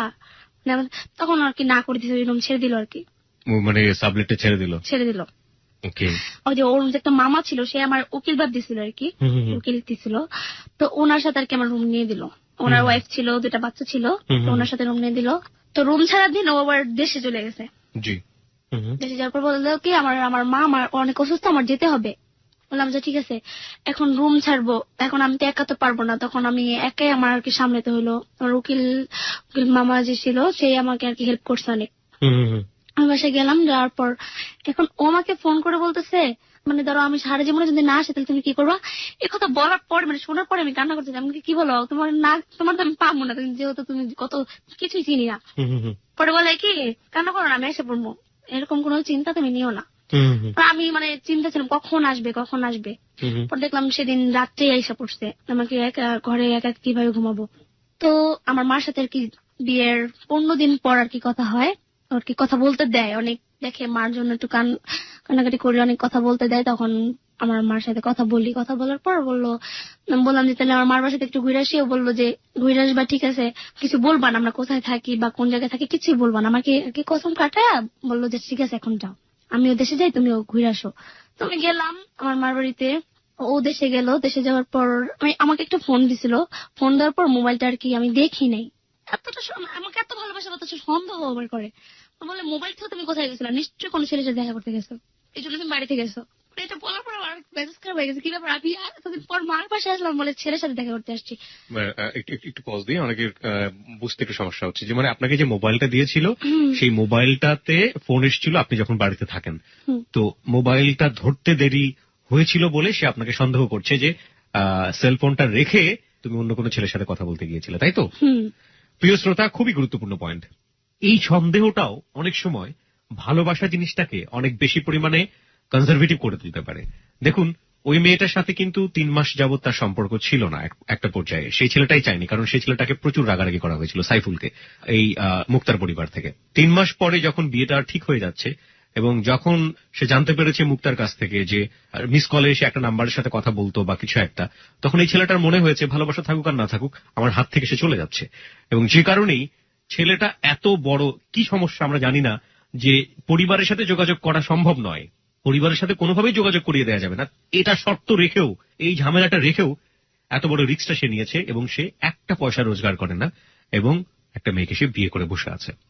এই সন্দেহটাও লাভকে অনেক সময় ভয়াবহ রকমের কনজারভেটিভ করে দেয়, এবং এটা নিয়ে আসলে কোনো ইকুয়েশনে যাওয়া যায় না আমার মনে হয়। হ্যাঁ, তারপর যেটা হলো, মুক্তা আপনাকে সন্দেহ করতো। হ্যাঁ, সন্দেহ করলো। তো সেদিন আমাকে তুই করে বলতেছে, সেদিন মানে এত রাগ হয়েছে আমার প্রতি, তুই মোবাইল ধরলি না কেন? আমি বললাম যে আমি তো দেখি নাই, একবার মাত্র কল দিছি, একবার ধরি নাই, এই জন্য এত কিছু। বলে কি আমি আমি আমি দেশে যাচ্ছি, যে আমি আর জীবনও আসবো না। এই কথা বলার পর আমি অনেক কান্না করতেছি যে প্লিজ আইসা পড়ো। এখন আমার আম্মু, আমার ভাইয়া, মানে আমার ভাইয়া আমার মাকে বলতেছে ওরা জায়গা দিলেন কেন? এখন তো ওর হাজবেন্ড যদি ফালাতে যায়, এখন ওর হাজবেন্ডও খুঁজে পাবেন না, তাহলে ওরা জায়গা দিলেন কেন? মানে এটা বলতেছে আমার ভাইয়া রাগ হইয়া, তুইও ঘর থেকে বের হয়ে যা, তোরা আমরা রাখবো না, যেহেতু হাজবেন্ড তো চলে গেছে, তোরা রাখবো না, মানে এরকম ধরনের কথা বলতেছে। তখন মানে ওরে ফোন করে বললাম তুমি সত্যি কি চলে গেছো, তুমি কি আর আসবা না? বলে কি না, আমি আর আসবো না। মানে এত রিকোয়েস্ট করতেছি, এত মানে কান্না করে বলতেছে যে আইসা পড়ো না প্লিজ, আমি তোমাকে ছাড়া থাকতে পারবো না। তো বললো যে ঠিক আছে আসবো। তো পরের দিন সকালবেলা হঠাৎ করে বলতেছে কি যে তুমি রেডি হয়ে বাসায় আসো, আমি আসতেছি, ঢাকায় আসতেছি। আমি অনেক খুশি হয়ে গেলাম, যে বললাম যে আম্মু আমি গেতেছি। তোমার মা কি করলো, আমার মা বললো যে আমিও যাম, তোদের বাসাটা চিনে আসে, চল। আমি বললাম যে না, নিয়ে যাবো না তোমাকে, আমার হাজবেন্ড না করছে আমাকে তোমাকে নিয়ে যেতে। আমার মা বললো যে না, তাহলে যেতে দিব না, তোর হাজবেন্ড ফালে থেকে গেলে পরে তুই আবার এসে পড়বি না, তখন আবার দেশে চলে গেল, আবার এসে পড়বি, এখন তো যেতে দিব না, একবার আসছিস একবারই ভালো। আমি বললাম না যে আমি যাবই, আমাকে আটকে রাখতে পারলো না, আমি তাই না, যেটা হলো আমি চলে গেছি আর কি। তো গেলাম, যাওয়ার পর ওকে ধুইরা অনেকক্ষণ কানলাম যে তুমি এরকম করলা কেন। বলে আসলে কি, আমি তোমাকে ট্রাই করলাম যে তুমি আমার প্রতি তোমার কতটুকু টান আছে, দেখলাম তো আমার প্রতি অনেক টান আছে তোমার, আমাকে ছাড়া তুমি থাকতে পারবা না। তো সেদিন তো গেলই। তো পরের দিন আমাকে আসার পর বললাম যে আমি রান্না একটু শিখছি, আমি রান্না করবো। আপনার মাকে রেখেই চলে আসলেন তাহলে? হ্যাঁ, মাকে রেখে চলে আসলাম। তো আমি বললাম দেখো আমি রান্না করব। তো বললে কি যে রান্না করবা, ঠিক আছে। ও আবার রান্না করতে পারতো, সবকিছু পারতো। তো প্রথম যেদিন আমি রান্না করবো আর কি, সেদিন সবকিছু এনে দিল, ও আর কি কেটে দিল, পেঁয়াজ টেজ এগুলো যা আছে সব ও কেটে দিছে, আমি কাটতেও পাই না। তো রান্নার রুমে গেলাম আর কি, জানলার সাথেই রাস্তা, তখন ও রান্না করতেছে, আমাকে শিখাইতেছে না, এটা অনেকে দেখছে, অনেকে দেখে হাসতেছে, বলতেছে কিরকম মানে হাজবেন্ড রান্না করতেছে, তো মেয়ে পারে না। এটা দেখে অনেকে নিচতলাতে ছিল, বাসাটা কি নিচতলাতে ছিল? জি, নিচতলাতে ছিল। তো হাসতেছে অনেকে। তো ও রান্না করে দিল, আমি আর কি সাথে সাথে ধরলাম টরলাম, এগুলো করলাম। রান্না করা শেষ, ঘরে আসলাম, খাইলো, খাওয়ার পর বললো যে ভালোই রান্না করতে পারছো, একটু একটু পারবা, আস্তে আস্তে শিখে যাবা। তো ভালোই কাটতেছিল আমার। সেখানেও আর কি আমাকে ওই যে উকিল মা বললাম না, তার সাথে কথা বলতে দিত না। সেটা তার সাথে কিন্তু অনেক ভালো সম্পর্ক। হ্যাঁ, তার সাথে তার রুমে বেশি যেতে না করতো। হ্যাঁ যাও, বেশি যেও না, মানে এটা বলতো আর কি, বেশি মানুষের সাথে মিশবা না, মানুষ বলতেই খারাপ, আমাকে এই বুঝটা দিত। তো আমার উকিল মা বললো কি যে ওর মোবাইল থেকে যে কোনো একটা নাম্বার তুমি নিয়ে আমাকে দিবা, দেশের যে কোনো নাম্বার হইলে চলবে। মোবাইলটা রাখছিল, রাইখা গোসল করতে গেছে, তো একটা কল আসছে, নাম্বারটা আমি নিচ্ছি। নেওয়ার পর ওনাকে আর দিলে আমার মাকে আর কি দেবো আর কি, মনে মনে চিন্তা করছি। নাম্বারটা নিতেছি, এই মুহূর্তে আর কি গোসল করার শেষে মোবাইলটা হাত দিলাম কেন, তোমাকে এসে 2-3টা থাপ্পড় মারছে, শুধু মানে মোবাইলটা হাত দিলাম কেন। মানে আপনার টার্গেটটা ছিল ওনার মাকে ফোন দেয়া নাকি আপনার মাকে ফোন দেয়া? আমার মাকে। ওকে। আমার মাকে কল দেওয়ার জন্য, বলে কি না তুমি নাম্বার নিছো। বললাম কোনো নাম্বার নেই, নাম্বার কার কি নাম্বারটা কি দেশে করছে আমি জানি নাকি, মানে আমাকে মারলো, মারার পর আমার সাথে আর কথা বলে না। প্রথম আপনার গায়ে হাত তুললো? হ্যাঁ, বলে কি তোর ফালাইতে চলে যাম, তোর বিয়ে করে আমার ভুল হয়েছে, একদিন কথা বলতেছে। আমি বললাম যে ঠিক আছে, আর কোনোদিন আমি তোর মোবাইল ধরবো না। চলে গেছে। তারপরে বাইরে থেকে কতক্ষণ কোথায় জেনে গেছে, প্রায় 3-4 ঘন্টা পর আসছি। আসার পর আমি বললাম কোথায় গেছো, বলে সেই প্রশ্ন তোমার কৈফিয়ত তো আমি তোমাকে দেবো। আমি আগেই বলছি আমি যেখানে যেটা তোমাকে আমি বলতে পারবো না। আমি বললাম আমি তোমার ওয়াইফ, আমি তোমাকে জিজ্ঞেস করতেই পারি। বলে না, জিজ্ঞেস করবা না, আমি গেছি আমার কাজেই গেছি, আমি একটু আবার ভার্সিটিতে গেছিলাম আমার বেতনটা দেওয়ার জন্য, এটাই বিশ্বাস করলাম। তো এরকম চলতেছিল। একদিন ও আর কি আমাকে যে মারে, শুধু মারে। কেন মারলো? কেন এই মোবাইলটা ধরার কারণে। হ্যাঁ, মোবাইলটা ধরার কারণেই মারলো। মানে ওর সন্দেহ হচ্ছে আমি মারার কারণ নাম্বার নিচ্ছি। আমি বলছি নেই। তারপর আমাকে মায়েরা বলো না নিচ্ছ তুমি, এটা শিকার যাও। আমি নিই। তখন আমি জিদ্দি কি করছি, মাকে ফোন দিচ্ছি, আমাকে ফোন দাও, আমি বলতেছি যে তোমার সাথে আমি সংসার করবো না, ঠিক আছে। আমি রাগ হয়ে বলতেছি, ও বলতেছে ঠিক আছে করবো না, তোমার মায়ের ফোন দাও। আমরা ঠিক আছে করতে যাই, আমরা কিছু একটা করবো। তো মায়ের ফোন দিলাম, মায়ের ফোন দিয়ে বলতেছি কি যে মা আমাকে মায়েরা রাখতেছে না। আমি এই কথাটা মানে একটু বাড়ায় বলছি, এর জন্য আমার মনে মোবাইল থাকা অবস্থায় সে আমাকে এমন একটা ধাক্কা দিয়েছে, মাথায় বাড়ি গেছি। তোমার মা এটা শুই না সহ্য করতে পারেনি। তোমার মা বলছে তুই এক কাজ কর, তুই রুমের রেখা তুই বাইরে আস, মোবাইলটা নিয়ে বাইরে। তো আমি কান্দতে বাইরে এসে পড়ছি, জিদ্দের মাথায় ঠিকানাটা দিচ্ছি আমার বাসার। তখন রাত 11টা বাজে আর কি। ঠিকানা দিলাম, ঠিকানা দেওয়ার পর আমার মা, আমার বড় ভাই, ভাবি, বোন, তারপরে আমার এক ভাই, খালাতো ভাই, ভাবি, অনেকে আসছি। রাত 12টা, আস্তে আস্তে 12টা বেজে গেছে। তো অবাক হয়ে গেছে, কি ব্যাপার ওনারা আসলে কিভাবে। বললাম ওনারা আসছে কিভাবে, মানে আমি চিনেছি আমি আসছি, তোর সাথে সংসার করবো না এই জন্য আসছি। তোর আসার পর বুঝাইতেছে, ওরা আমার হাজবেন্ডের সাথে এত ভালো করে বলতেছে দেখো তোমার ঠিকানাটা আমাকে দাও, আমরা দরকার পড়ে দূর থেকে দেখে আসমু, তুমি যা চাও তাই দিমু, তোমার মেয়েকে বিয়ে করে তোমার কিছু হইলেও পাওনা। তারপরে আপনার বাবা মা বা আপনার যারা প্যারেন্টস ছিল তারা আসার পরে আপনার হাজবেন্ডের সাথে খারাপ ব্যবহার করেনি? কারণ আপনার সাথে তো ফোনে একটা মেসেজ পেয়ে আসলো যে আপনার হাজবেন্ড আপনার সাথে খারাপ ব্যবহার করেনি। কোনো খারাপ ব্যবহার করেনি? যদিও চলে যায়, মানে এই জন্য ওকে জাস্ট বুঝাচ্ছে, বলে তোমার ঠিকানাটা দাও, তোমার দেশের বাড়িতে যাব। বলে যে না দেবো না, আমার জান গেলেও আমি দেবো না, এটা আমি জীবনে পারবো না, আমি তো আগে আপনাদের দিয়ে বিয়ে করতাম। বলে তুমি ভয় পাচ্ছ কেন? তার ভয় পাচ্ছে কেন? আমি আমি লেখাপড়া করতেছি, এখন আমার বাবা মা সব খরচ আমাকে দিতেছে, বিয়ে করার কথা জানলে এরা অনেক কষ্ট পাবে, এবং কি আমার মা স্ট্রোকের রোগী, স্ট্রোক করতে পারে, আমি এই জন্য জানাবো না। তো বললো যে ঠিক আছে। তো আমার মা তারা বুঝে টুঝে চলে গেল। মানে তারপর আমার মা কি বলে গেছে, আমার মা না আসলে ভাইয়ার কি বলে গেছে যে কাবিন নামা তুমি যে ঠিকানাটা দিছো সেই ঠিকানায় আমরা যাবো। ও বলতে চলে যান, সমস্যা কি, ওই ঠিকানা আমি ভুয়া ঠিকানা দিছি, এটা আরেক দেশে ঠিকানা দিছি, আমার দেশ তো এই জায়গা না। ওর দেশ আর কি মুন্সিগঞ্জ ছিল বলে আমার দেশ রাঙ্গামাটি, আসলে কিন্তু ওর দেশ মুন্সিগঞ্জ ছিল। মানে রিকোয়েস্ট করতেছে যে শুধু শুধু গাড়ি ভাড়া কষ্ট দিয়ে যাবেন, কোনো লাভ নেই, আমার বাসার এটা ঠিকানা না, মানে এটাই সে বলতেছে আর কি, বারবার এক কথা বলছে। তো বললাম যে ঠিক আছে। মানে ওরা চলে গেল, চলে যাওয়ার পর আমার কি আদর টাদর করতেছে, বললো তুমি অনেক রাগ হয়ে গেছো মারাতে। আমি বললাম যে হ্যাঁ। বলে তুমি তো এটা অন্যায় করছো, তুমি তোমার মাকে ফোন করে বলছো এটা, কিন্তু আমি অনেক কষ্ট পেয়েছি, এটা আমার সারা জীবন মনে থাকবে। অনেক ও কেঁদে কেঁদে বলতেছে তোমার এই আচরণে আমি অনেক কষ্ট পেয়েছি, তুমি যেরকম করবা। বললাম যে ঠিক আছে আসছে, তোমাকে কোনো কথা বলছে, কোনো অপমান করে কোনো কথা বলছে আমাকে? না, এটা বলে নেই। তুমি আসতে বললা কেন? পরে ওনারা যে বললো রুম, আমরা এটা ছেড়ে দিছি। রুম ছেড়ে দিলেন আবার?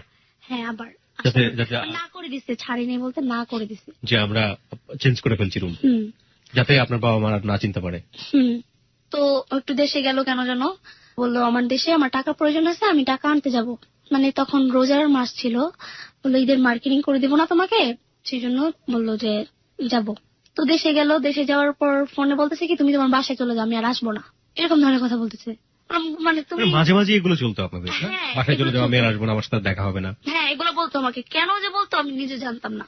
তো আমি কি করলাম, যার কথা বাসায় চলে গেলাম। বাসায় চলে যাওয়ার পর আমি বাসায় যে কান্নাকাটি করতেছি, আমার মা আমার ফোন দিল, কি ব্যাপার তুমি এসে পড়ো? বলে না আর আসবো না, ঠিক আছে আপনার মেয়েরে পারলে আমার বললেন আমার ভুলে যেতে, আরেক জায়গায় বিয়ে দিয়ে দিন, এগুলো বলতেছে। তারপরে আমি মানে তো ফোনের উপর ফোন তো চলতেই আছে, আমি তো ফোন করে ওকে রিকোয়েস্ট করতেছি আসার জন্য। আপনার বাসা থেকে আপনার উপর অত্যাচার করতো না? আপনি তো নিজের সিদ্ধান্তে এরকম বিয়ে করেছেন, বাসা থেকে? হ্যাঁ অত্যাচার বলতে ভাইয়েরা কথা বলতো, ভাইয়েরা, বোনেরা, বোনের হাজবেন্ড অনেক ধরনের বাজে কথা বলতো, মা বলতো না। আচ্ছা। মা তো একটা ভুল করেই ফেলছে, কি করার।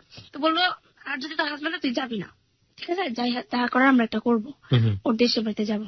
তো ওই দেশের বাড়ি যাওয়ার কথা বলছি, আর বলছে ঠিক আছে আসবো না, বলে যে না আসবো না। তখন 25 বা 24 রোজা হবে। তো সেই রোজাতে এসে বলেছে কি যে আমি বাসায় আসছি, তুমি তাড়াতাড়ি বাসায় আসো, ধাম করে। হ্যাঁ ধাম করে। তো এই কথা শুনে আমি অনেক খুশি, ও আসছে আমি চলে যাই। এখন আমার মা আমার কিছুতে রাজি হচ্ছে না যেতে জন্য। এখন ভাইয়া বলতেছে যে তুই এবার যদি জাস্ট আর কিন্তু আসতে পারবি না, এই লাস্ট। তো আমি বললাম যে হ্যাঁ লাস্টই, মানে ও যদি বলতো আমি আর কার কথা শুনতাম না, মানে ওর এত টেবা লাভ করতাম। তো গেলাম, যাওয়ার পর বললাম তুমি আমার এগুলো বলো কেন মোবাইলে? বলে এগুলো বলি কেন, তোমার উপর রাগ হয়ে বলছি, তুমি আমার আম্মুরে জানছিলে এই জন্য বলছি। এখন আমার আম্মু মোবাইলে ফোন করে বলতেছে ওর দেশে আমরা 2-3 দিনের মধ্যেই যাব। এখন ওই কথা শোনার পর এত নার্ভাস হয়ে গেছে, মানে আমি বললাম যে তুমি নার্ভাস হচ্ছ কেন, তুমি না ভুয়া ঠিকানা দিছো, তোমার প্রবলেম কিছু, ওরা যাক না যাক, ওরা গেলে কি করার। মানে আমি ওরা বুঝ দিতেছি, দেখো আমি তো চাচ্ছি না তোমার বাবা মাকে জানাতে, ওরা জানাতে চাইতেছে। বলে কি জানাক সমস্যা কি, পরিণতি অনেক খারাপ হবে, এটা আমার কে আর কি বললো। বললাম পরিণতি খারাপ হবে মানে তোমার দেশের ঠিকানা তো জানে না তারা, ওটা তো ভুয়া ঠিকানা দিচ্ছে। বলে হ্যাঁ হ্যাঁ ভুয়া ঠিকানা দিচ্ছি, যাক যাক সমস্যা নেই, তুমি খালি যেতে না করো বুঝছো, শুধু শুধু কষ্ট করে যাবে। আমার আসলে গেতো না, জাস্ট একটু ভয় দেখেছি যেমন যেমন ফালায় ছেড়ে না যায়, আমার মনে করছে সত্যি মনে ঠিকানা। তো 2-3 দিন ধরে দেখি ঘুমের ট্যাবলেট এনে খেতেছে, যেটা আমার সাথে কোনো কথা বলে না, জাস্ট কান্না করে, একটু মার সাথে কথা বলে, ওর মার সাথে কথা বলে, কান্না করে, কি করে নিজে নিজে একে বলে আমার কোনো ডিস্টার্ব করবে না। বাড়ি থেকে বাড়ি সম্পর্কে আপনার কাছে কোনো কিছু শেয়ারও করতো না? বাবা মা সম্পর্কে কিচ্ছু বলতো না? হ্যাঁ বলতো। কি বলতো? বলতো আমার মা অনেক রাগি টাইপের, আমার মা কোনোদিন তোমাকে মেনে নিবে না, তুমি শিক্ষিত না। দ্বিতীয় কথা যে আমার মা যাকে পছন্দ করে তার সাথে আমার বিয়ে করতে হবে, আমার মার যেটা কথা। আমার মা অনেক রাগে, আমার মানে বাবাকে মানানো যাবে, আমার বাবা আমার বিয়ের কথাটা মানবে, কিন্তু আমার মা মানবে না কিছুতেই। আর ভাই বোনের সম্পর্কে কিছু বলতো? ওরা কয় ভাই বোন বা কিছু একটা? হ্যাঁ ওরা 2 ভাই 1 বোন, ও সবার বড় ছিল। বাবা কি করতে এগুলো বলতো? ফ্যামিলি কিভাবে চলে, আর্থিক অবস্থা কেমন? ও হ্যাঁ ও বলতো ওর বাবার টাইলসের নিজের ব্যবসা। আচ্ছা আচ্ছা। পরে আমি বললাম যে ঠিক আছে দেখো আমি তো জানাতে চাচ্ছি না, আর আমি বলতাম যে দেখো তুমি তোমার বাবাকেই জানাও। বলতো না আমাকে ওকে জানানো যাবে, বাবা তো মাকে বলে দিবে। বলে আমার মাকে অনেক ভয় পেতো, যতটুকু বুঝতাম আমার মা যা খালাদের অনেক ভয় পেতো, মানে কোনো মতেই ওর মার মানে ও বলে দেখো আমি কেন তোমারে বলি, আমি কেন বিয়ে কথা জানি, মাকে জাস্ট একদিন বলতেছে যে মা আমি বিয়ে করি, আমি যাকে পছন্দ করি। ওর মা আর কি বললো যে তুই যদি বিয়ে করিস আমি আত্মহত্যা করবো, মানে ওর মা এই কথাটা বললো।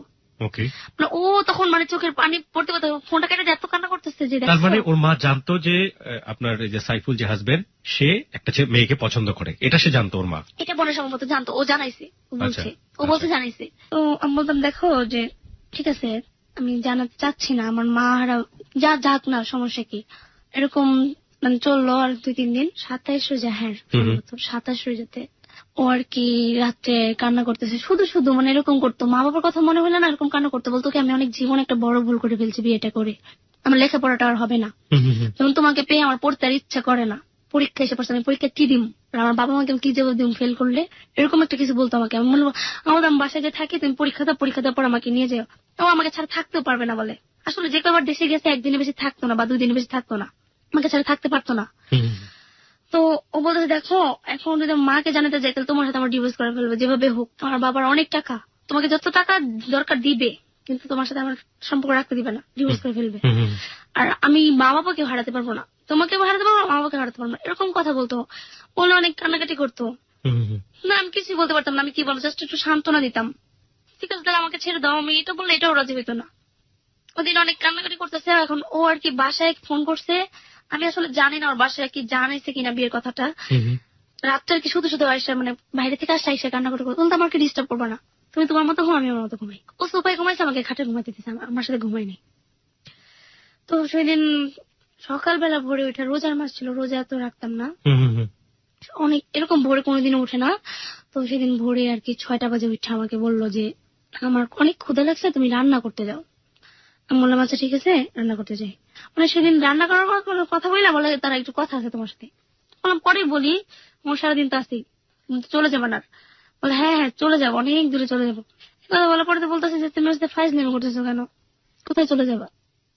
তো আমাকে বললো যে দেখো আমি আমি তোমার কাছে আর থাকতে পারবো না। আমি মনে করছি কি হয়তো ফান করে বলতেছে, আমাকে অনেক আদর করতেছে সেদিন, মানে বলতেছে কি তোমাকে ছাড়া আমি থাকতেও পারবো না। আমি বললাম ঠিক আছে, তোমার তুমি আমাকে ছেড়ে চাইবো না তো? বলে কি না তোমাকে ফেলে কোনোদিন যাবো না, আমাকে বলছে এটা। বলে তোমাকে যদি যাই একবারের জন্য যাবো। আমি বললাম মেয়েটা কেমন ধরনের কথা বলছে, মানে আমিও কান্না করতেছে ও কান্না করতেছে। বলে আচ্ছা ঠিক আছে আমার অনেক ক্ষুধা হচ্ছে তুমি রান্না করতে যাও। এগুলো বললো, পড়ার পর বললো যে দেখো মানে গেটটা আটকে দিছে, আমি যখন রান্না করতে গেলাম গেটটা আটকে দিয়ে বলতেছে। আমি বললাম গেট আটকে কেন? বলে আমার একটা পার্সোনাল একটা কিছু আছে তো এই জন্য আমি এটা গেটটা লাগাইছি। তো আমি বুঝতে পারিনি, এরকম প্রায় করে আর কি। তো আর কি ভাতটা বসাইলাম, বসানোর পর আমি রান্নাঘরে দাঁড়িয়ে আছি। তো আমাকে ডাক দিল, ডাক দেওয়ার পর বললো দেখো তুমি আমার যদি কিছু হয় তুমি কিচ্ছু করবা না, তুমি আমার জন্য হলো বেঁচে থাকবা। ওই পাশে রুম থেকে বলতেছে, হ্যাঁ রুম থেকে বলতেছে। মানে তখন আমি এত কান্না করতেছি, এগুলো শুনে আমার ভয় লাগতেছে যে কিছু মনে একটা করবে। তো মানে আমি বলতেছি যে কি ব্যাপার, কেন তুমি এরকম করতেছো কেন? আমিও কান্না করতেছি, ও কান্না করতেছে। কি ধরনের কথা বলতো আপনাকে সেই সময়টাতে, কি ধরনের কি বলতেছিল আর কি স্পষ্ট করে মনে পড়ে যে ওই সময়টাতে আপনাকে কি ধরনের কথাবার্তা বলছে? কোন সময়? যে সময়টাতে দরজা বন্ধ করে দিয়েছে। হ্যাঁ দরজা বন্ধ করে দিয়ে বলতেছে যে আমি তোমাকে অনেক ভালোবাসি, তোমাকে ছেড়ে আমি কোনোদিনও যাবো না, এটা বলতেছে। আমি তোমার সাথেই সবসময় থাকবো। হ্যাঁ বলতেছে তুমি গেট লাগাই, এগুলো বলতেছে বলো মানে কেন? বল তুমি চিলাচিলি করো না, বুঝছো? গেট লাগাইছে এমনি, তুমি চিলাচিলি করলে মানুষ কিন্তু এখন ঘুমাইতেছে, এমনি সেরি খেয়ে ঘুমাইছে, তুমি যেমন অনেক যেহেতু অনেক রাত্রে ঘুমাইছে মানুষ। রোজার মাসের ঘটনা। তো আমি বললাম 2012-তে, মানে গত বছরের রোজাতে ঘটনাটা ঘটেছে। আর এই বছরের রোজাতে এসে আপনি হ্যালোইন 920 ঘটনাটা বলছেন। হ্যাঁ ওকে, হ্যাঁ তারপর আমাকে আবার বললো যে তুমি যাও রান্না করতে যাও। হ্যাঁ রান্না করতে যাও। তো আমি রান্না করতেছি, এর মধ্যে যেন কি করতেছে ঘরের ভিতরে বুঝতে না, আওয়াজ পাচ্ছি অনেকক্ষণ ধরে আওয়াজ পাচ্ছি না। আবার আসছি ওকে জিজ্ঞেস করতে, কি ব্যাপার তুমি এরকম করতেছো কেন? বলে কি যে কিছু করতেছি না, তুমি যাও না তুমি রান্না করো। তো মানে আমার মনে একটু ভয় হইলো যে হয় মনে কিছু করবে। তখন আমার পাশে আমি উকিল মাকে ডাক দিলাম যে একটু উঠেন তো, দেখেন তো গেটটা কেন লাগাইছে, গেটটা লাগাই আর খুলতেছে না, কথা বলতেছে খুলতেছে না। তো ওরা অনেকক্ষণ অনেক রাত্রে ঘুমাইছে, অনেকক্ষণ বাইরানোর পর তার গেটটা খুলছে। গেট খোলার পর আমার উকিল বাবা যেটা সে বলতেছে যে এই সাইফুল তুমি গেটটা খোলো। তখন বলতেছে গেট খোলো, আর কথা বলে না। তো বলে কি ফাইজলামি শুরু করছে, গেট খোলো না কেন, গেট খোলো, মানে ও কথাই বলতেছে না। কোনো কথাই বলতেছে না। মানে আমি আমি অনেক নার্ভাস হয়ে গেছি, অনেক ভয় পাইতেছি, কিভাবে কথা বলে না কেন। তো অনেকক্ষণ গেট বাইরে হলো, কোনো কোনো কথা বলে না। আমি ওর কথা, গেট কিন্তু আমি এখন ভাঙবো, তুমি কথা না বলো। তো বলে দাঁড়া 1 মিনিট, আমি একটু উপরে থেকে বাড়ি এলে ডাকবে। ও বলতেছে নাকি আর কোনো, না আপনি না, ও বললেন? আর কোনো কথাই বলতেছে না, ওর কোনো সারা শব্দ নেই। হ্যাঁ, কথা বলতেছে না। তো অন্য উপর থেকে বাড়ি এলে ডাক দিল। তো আমাদের রাস্তার পাশে জানালা ছিল, জানালা ছিল, জানালাটাকে অনেক কষ্ট করে খুলছে, অনেক কষ্ট করে আর কি খুলছে। কে খুলেছে? বাড়িওয়ালা? হুম। খোলার পর দেখছে যে ও আর কি, তারপর যেটা দেখলো যে মানে বললো যে ও ফ্যানের সাথে ওড়না দিয়ে আর কি ঝুলতেছে। তখন আর কি মারাই গেছে ওরা যতটুকু বুঝলো। মানে আপনি তখন কোথায় ছিলেন? আমি তখন রুমের ভিতরেই ছিলাম। রুমের ভিতরে বলতে বাড়ির ভিতরে ছিলাম। বাড়ির ভিতরে ছিলেন, আর ওরা বাইরে থেকে ভাঙার চেষ্টা করছে সেই ভোর 6টার সময়। হ্যাঁ। ভোরবেলায় এই কাহিনী যখন কি মানে আকাশ সাদা হয়ে গিয়েছে নাকি একদম অন্ধকার আছে? তখন সাদা ছিল, সাদা ছিল। লোকজন জড়ো হয়ে গিয়েছিল না? না, তখন লোকজন জড়ো হয়েছে পরে। আচ্ছা ঠিক আছে, হ্যাঁ আপনি একের পর এক বলেন আমাদেরকে কি হলো তারপর। তারপর দেখলো, দেখার পর আমাকে এসে আর কিছু বলে নাই। বললাম যে ভাঙতে চেষ্টা করতেছ না কেন? বলে কি না, ভাঙলে তুমি ফাঁসবা।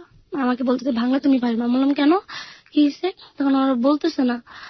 তো ওরা বলা বলি করতেছে এরকম কিছু একটা হয়েছে। তখন আমি বললাম, আমি ফার্স্ট টাইম বিশ্বাসই করিনি, ওরা মনে হয়তো ভুল দেখছে বা কি এরকম একটা কিছু। তো দেখতে গেলাম, আমাকে বাইরেও আসতে দিতেছে না। আমি দেখতে যাবো যে বাইরেও আসতে, আমি জোর করে বললাম যে না, আমি দেখতে যাবই। তো সেদিন মানে বাইরে বেরোছি, জানলা দিয়ে দেখলাম, মানে দেখার পর মানে আমার এত খারাপ লাগছে, আমি কি বলবো।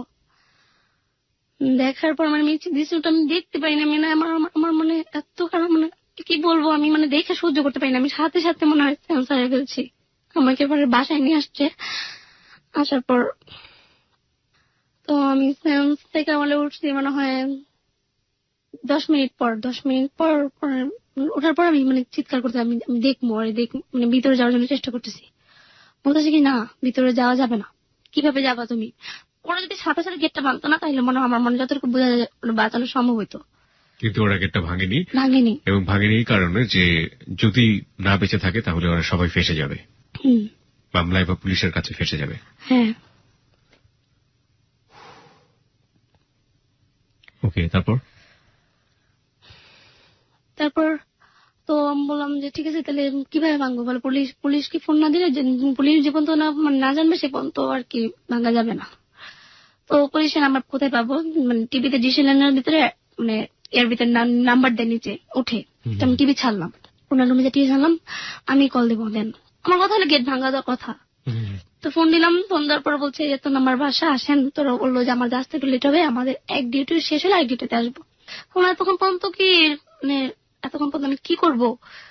তো বলে আচ্ছা যত তাড়াতাড়ি পারবো আমরা চেষ্টা করবো আসার জন্য।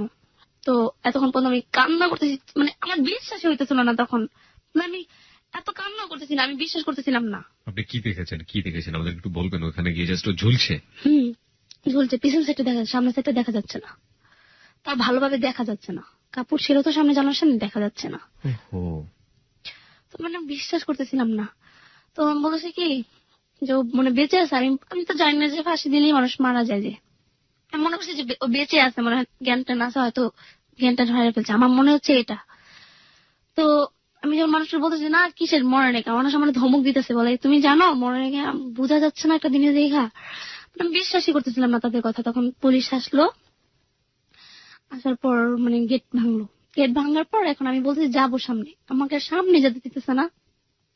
মানে কোনো মতে আমাকে সামনে যেতে দিল না, বলে তুমি দেখলে ভয় পাইবা, বলে তোমার হাজবেন্ড তো, তুমি অনেক খারাপ লাগে, তোমার সামনে যেতে দিব না। মানে আমার গেট আটকে রাখছে ভিতর দিয়ে, আমার মানে বেরোতে আমি এমন মানে গেট মানে ভেঙে ফেলতেছে, আমার যতটুকু শক্তি আছে আমি তখন, আমাকে বেরোতে দিতেছে না পুলিশরা। লাশ নিয়ে গেছে গা, আমাকে না দেখাই নিয়ে গেছে, বলে তুমি পরে দেখো। তারা নামায়া লাশ নিয়ে গেছে পোস্টমর্টম করার জন্য। তখন গেট খুলছে, আমি গোল রুমে যে দেখি ওই নাই।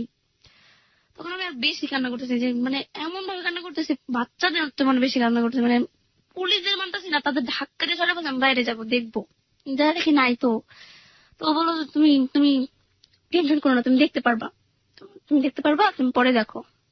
আমি বললাম যে পরে দেখবো কোথায়, কখন দেখবো, কিভাবে দেখবো? আমার প্রশ্ন করবো এখন, তারপরে বলে তুমি পরে দেবা। তো আমাকে ফার্স্টে প্রশ্ন করে না, আমার পাশে যেমন বললাম না উকিল মা উকিল বাবা ছিল, তারা তাদের প্রশ্ন করছে যে মানে ওর সাথে কোনো ঝগড়া ছিল কিনা। তো বললো না, ওদের সাথে অনেক মিল ছিল, রাত্রেও দেখছি ওরা অনেক ভালোভাবে কথা বলছে, অনেক মিল ছিল।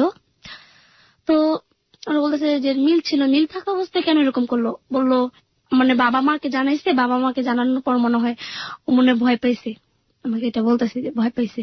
মানে আমাকে বলতেছে, আমি কান্না করতেছি, আমি কিছু বলতে পারতেছি না। তখন এরকম একটা অবস্থা ছিল, বলতে পারতেছি না। উনি আমাকে বলতেছে তুমি কান্না করতেছো কেন ছেলেটার জন্য, ছেলেটার কত স্বার্থ তোমার দেখছো, তুমি নিজের স্বার্থের জন্য তোমাকে যে ভাষায় থেকে গেল। মানে আমার এইগুলো বলতেছে কি আমি হলে যদি ছেলে যদি বাইচা থাকতো ছেলের আগে একটা থাপ্পড় দিয়ে বলতাম। মানে এরকম ধর সবাই একই ধরনের কথা বলতেছে, এরকম ছেলে যেন তুমি কানতেছো কেন, যে আমাকে এরকম ধরো মানে ওর নিয়ে মানে বাজে কথা বলতেছি যে আমার কেউ কিন্তু কোনো দোষের পড়তেছে না, ওর দোষের পড়তেছে। তো আমি উল্টো মানুষকে বলতে চান ও যেহেতু নাই ওরা কেন বলতেছেন। তখন আমার মাকে ফোন করলাম, আমি বললাম যে আসো, এখন আমার ভাইয়েরা কেউ আসতে যেতেছে না ভয়ে, যে এখানে একটা যেহেতু ওরা যদি ফাঁসে বলে মা, এখন মা কে এসে না পারে, ভাইয়েরা তো আসেনি, ওরা আম্মু আর কে একাই আসছে। তো পুলিশরা বললো কি আমাদের সাথে তোমার থানায় যেতে হবে। আমি বললাম হ্যাঁ অবশ্যই যাবো, যাবো না কেন। তো বললে থানায় যাবা আর তোমার শ্বশুর বাড়ির ঠিকানাটা দাও। আমি বললাম আমি কোথা থেকে দেবো। তখন পুলিশ বলে বিয়ে করছো তুমি, শ্বশুর বাড়ির ঠিকানা জানো না। আমি কিনা আমি কিচ্ছু জানি না। তখন আমার মানে বলতেছে কি এই তাহলে তুমি বিয়ে করছো কেন ছেলেরে, তাহলে তো তোমারও সম্পূর্ণ দোষ আছে, তুমি কেন ছেলেরে বিয়ে করছো। আমি বললাম বিয়ে করছো মানে কেন, আমি কি জানিনি কিরকম করবে। বলে কি না তোমার সম্পূর্ণ দোষ, তুমি একটা ছেলেরে চিনো না জানো না, মানে ওই ছেলের বিয়ে করছে কিভাবে, যখন তোমার শ্বশুর বাড়ির মানুষ তখন তো তোমার ফাঁসিয়ে তুমি জানো। বলো হ্যাঁ ফাঁসাইলে ভালো হবে, আমি ফাঁসতেই চাই। হ্যাঁ তখন মানে আমি এবার কি করছি, পুলিশরা ছিল মানে পুলিশরা থাকা অবস্থায় মানে আমিও মানে চাচ্ছিলাম কিভাবে আত্মহত্যা করা যায়। মানে আপনিও চাচ্ছিলেন যে আপনি সুইসাইড করবো। হ্যাঁ তখন বাথরুমে যে ঝর্ণা আছে একটা, ঝর্ণার ইয়েতে আর কি করতেছিল, তারা বুঝতে পারছে এরকম একটা কিছু করবো, ওরা সাথে সাথে বলছে যে দেখো মনে কিছু করবে, মানে গেট ভেঙে ফেলছে, কিছু করতে পারিনি। মানে ওরা বুঝাচ্ছে তুমি কেন আত্মহত্যা করবা, যে করার তো সে করে বলছেন তুমি কেন করবা, মানে মানে এগুলো বুঝাচ্ছে। আমি মানে কিছুতেই মানতেছি না। তো বলেছে তুমি আমাদের সাথে থানায় চলো, লাস্টটা তো জীবন তোমরা না দিতে পারবো সে কোনো তোমাদের আমার কাছে থাকতে হবে, কারণ আমরা লাস্টটা কার কাছে দেবো, পরে যদি আমরা মাটি দিয়ে দিই পরে তো শ্বশুর বাড়ির মানুষ জানলে আমাদের নামে তো পরে মামলা করে দিবে পুলিশ, এটা বলতেছে আমারে। পরে বললাম দেখেন আমি তোর কিছুই চিনি না কিছুই জানি না, বল নাম্বারও নেই, আমি কোনো নাম্বার নেই। তো ওর একটা সেলফোন ছিল সাথে পাইছে, যখন মারা গেছে সেলফোনে লিখে গেছে যে আমার ওয়াইফের কোনো দোষ নেই, আমার মা বাবার কোনো দোষ নেই, অনেক কিছু নাকি লিখে গেছে, আমাকে পুরোটা শোনাই নেই, একটু শোনাইছে, বললো তোমার কোনো দোষ নেই, এটা লিখছে তোমার হাজবেন্ডের, ঠিক আছে। ও মা বাবাকে মানে লজ্জায় যারা দেখাতে পারবে না দেখে হয়তো মা বাবা মেনে নেয়নি, ওরা যতটুকু বললো মনে হয় মা বাবাকে বলছিল মেনে নেয়নি মনে হয়, এই জন্য আর কি মনে হয় ওই কাজটা করছে। তো আমাকে বললো যে থানায় চলো। তো যখন গাড়িতে উঠেছে তখন মানে আমাকে বললো কোনো ভয় নেই তোমার, তোমাকে আমরা অ্যারেস্ট করবো না, কিছুই করবো না, তোমার জাস্ট একটু থানায় যেতে হবে। তো আমার আম্মু দেখে আম্মু রিস্কাতে নামছে, আমার আম্মু দেখাই তো কানতেছে, আমার আম্মুরে দেখে আমি কানতেছি। আমার আম্মুর বললাম যে আম্মু তুমিও আসো। তো আম্মু গাড়িতে উঠলো, থানা যে ভাটারা থানা আছে না, ভাটারা থানা, ওটাতে নেওয়া হলো। নেওয়ার পরে আমাকে মানে বসায় রাখছে, ওখানে বসায় রাখানোর পর বললো যে তোমার কোনো প্রবলেম নেই, তোমার আমরা জেলে উঠে না কিছু করবো না। আমি একটু থামিয়ে দিচ্ছি। মুক্তা, আপনার কাছে পরবর্তীতে আপনার শাশুড়ি শ্বশুর বা শ্বশুরবাড়ির আত্মীয়ের কারো নাম্বার কি আপনি পেয়েছেন? না এখন পর্যন্ত আপনি নাম্বার পাননি? এখনো পেয়েছি। এখন আপনি পেয়েছেন, এখন আপনার কাছে আছে? হ্যাঁ। ওকে, তারপর আপনাকে কিছু করবে না এরকম একটা কথা বলা হলো? বললো যে তোমার কিচ্ছু হবে না, আমরা কিছুই করবো না, তো তোমাকে মামলা করা যাবে না, তোমার হাজবেন্ডই লিখে দিয়ে গেছে।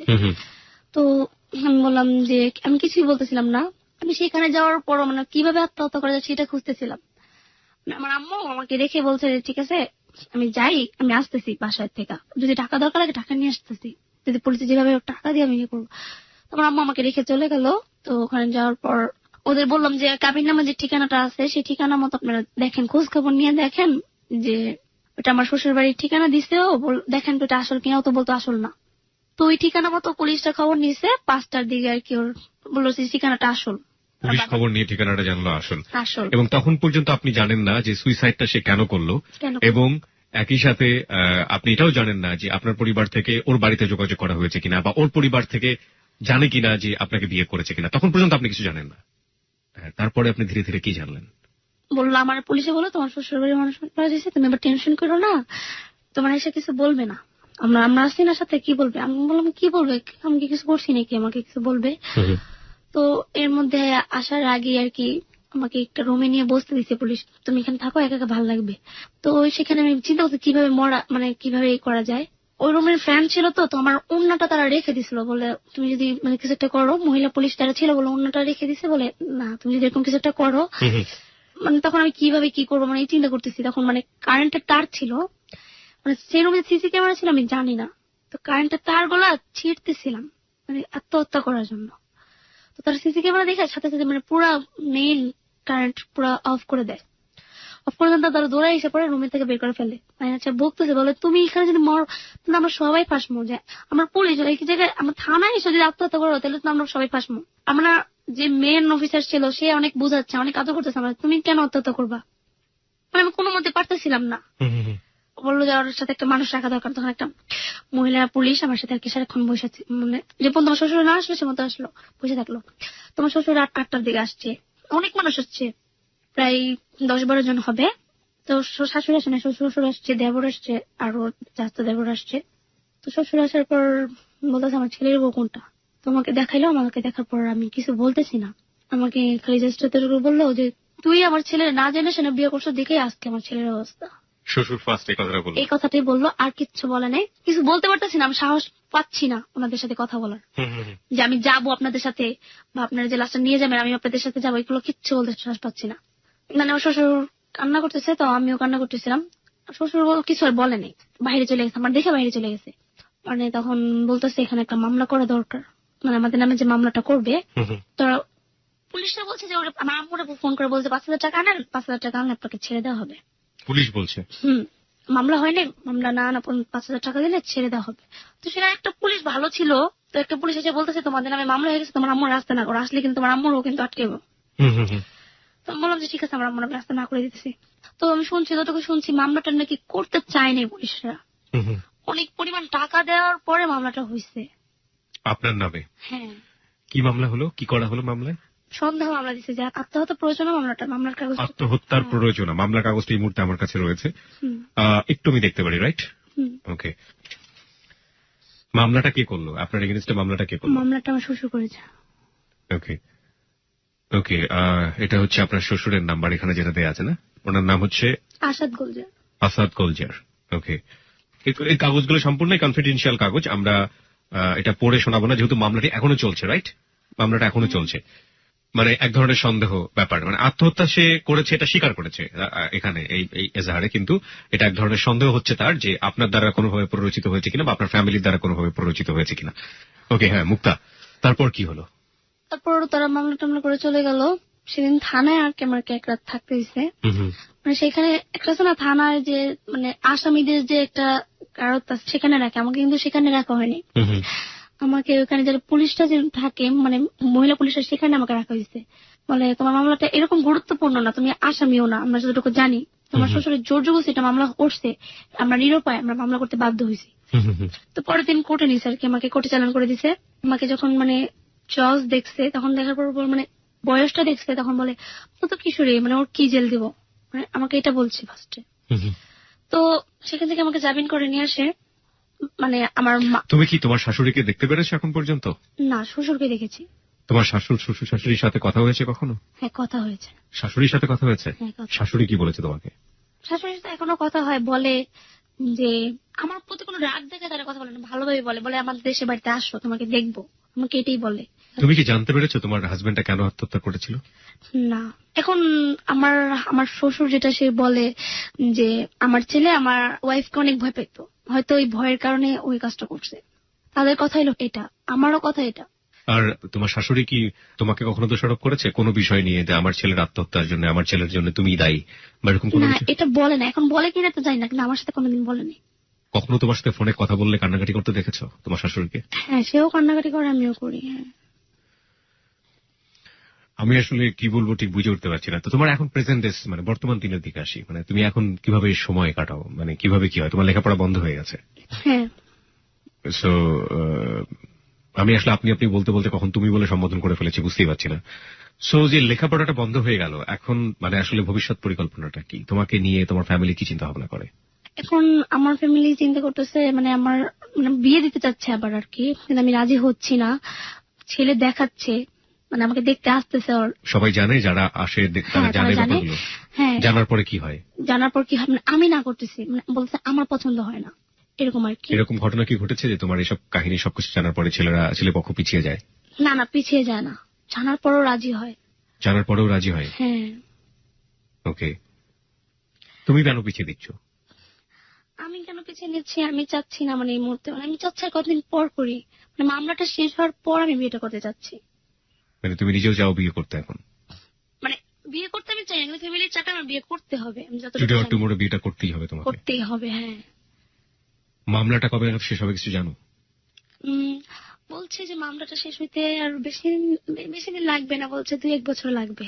মানে আমার শ্বশুর বলছে নিজেই আপোষ করবে, আপোষ করলে তো বেশি দিন লাগবে না, হয়তো 6-7 মাস লাগবে। ওকে, প্রিয় শ্রোতা, আমরা এই মুহূর্তে মুক্তার শ্বশুর যিনি মামলাটি করেছেন তার আসলে মনোভাব কি সেটা জানার জন্য আমরা এই মুহূর্তে তার সাথে কথা বলবো। এবার ডিল করছে শাকিল। কিবরিয়া, আপনাকে অনেক ধন্যবাদ। প্রিয় শ্রোতা, এই মুহূর্তে আমরা ফোনে যোগাযোগ করছি মুক্তার শ্বশুর আসাদ গুলজার সাহেবের সাথে। আপনার নাম কি আসাদ গুলজার?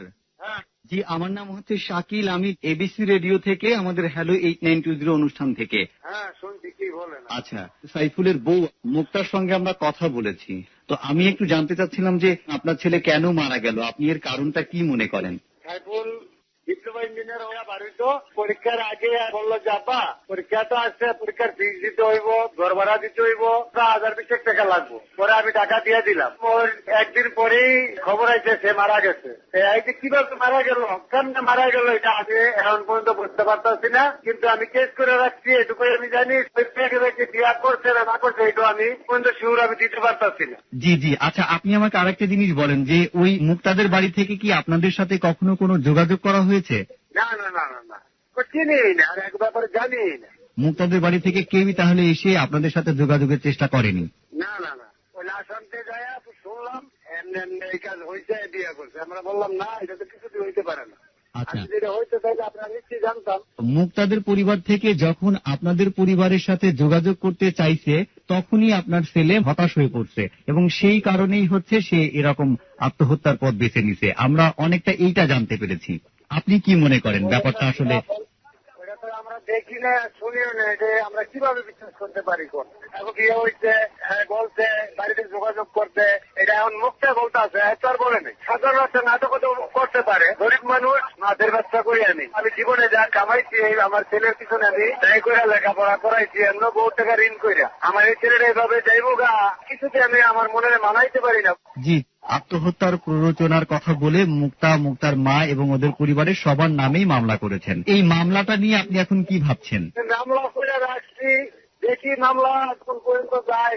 আমি সত্য ঘটনাটা জানার জন্য মামলাটা করছি। মুক্তার দ্বারা যদি ক্ষতি হয়ে থাকে বা অন্য কেউ যদি কোনো চাল করে মাইরা থাকে তাইলে এটা ফাঁস হইব। এই ঘরের ভিতরে আমরা 2টা লোক থাকি, তাইলে আমি যদি ফাঁসি দিয়ে মারা যাই, লগা ছিল দেখবো না। আমরা না যাইতে ওরা পোস্টমেডিং করে আইডিয়া ছিল ঢাকা মেডিকেল লাইনে পালায় তুইছে, আমারও লাগে নাই। গাইজার সাইডটা বাইরে কিনে লাগছে, এটা কিভাবে বুঝবো যে ওই মারা গেছে না মাইসি মারছে? এটা তো আমরা কোনো চিহ্ন বাইরে কিনে লাইনে মানুষের কোনো কিছু থাকে? জি না, যদি আল্লাহ পাক বার করে তাইলে হইলে কথা, না তো কোনো কথা নেই।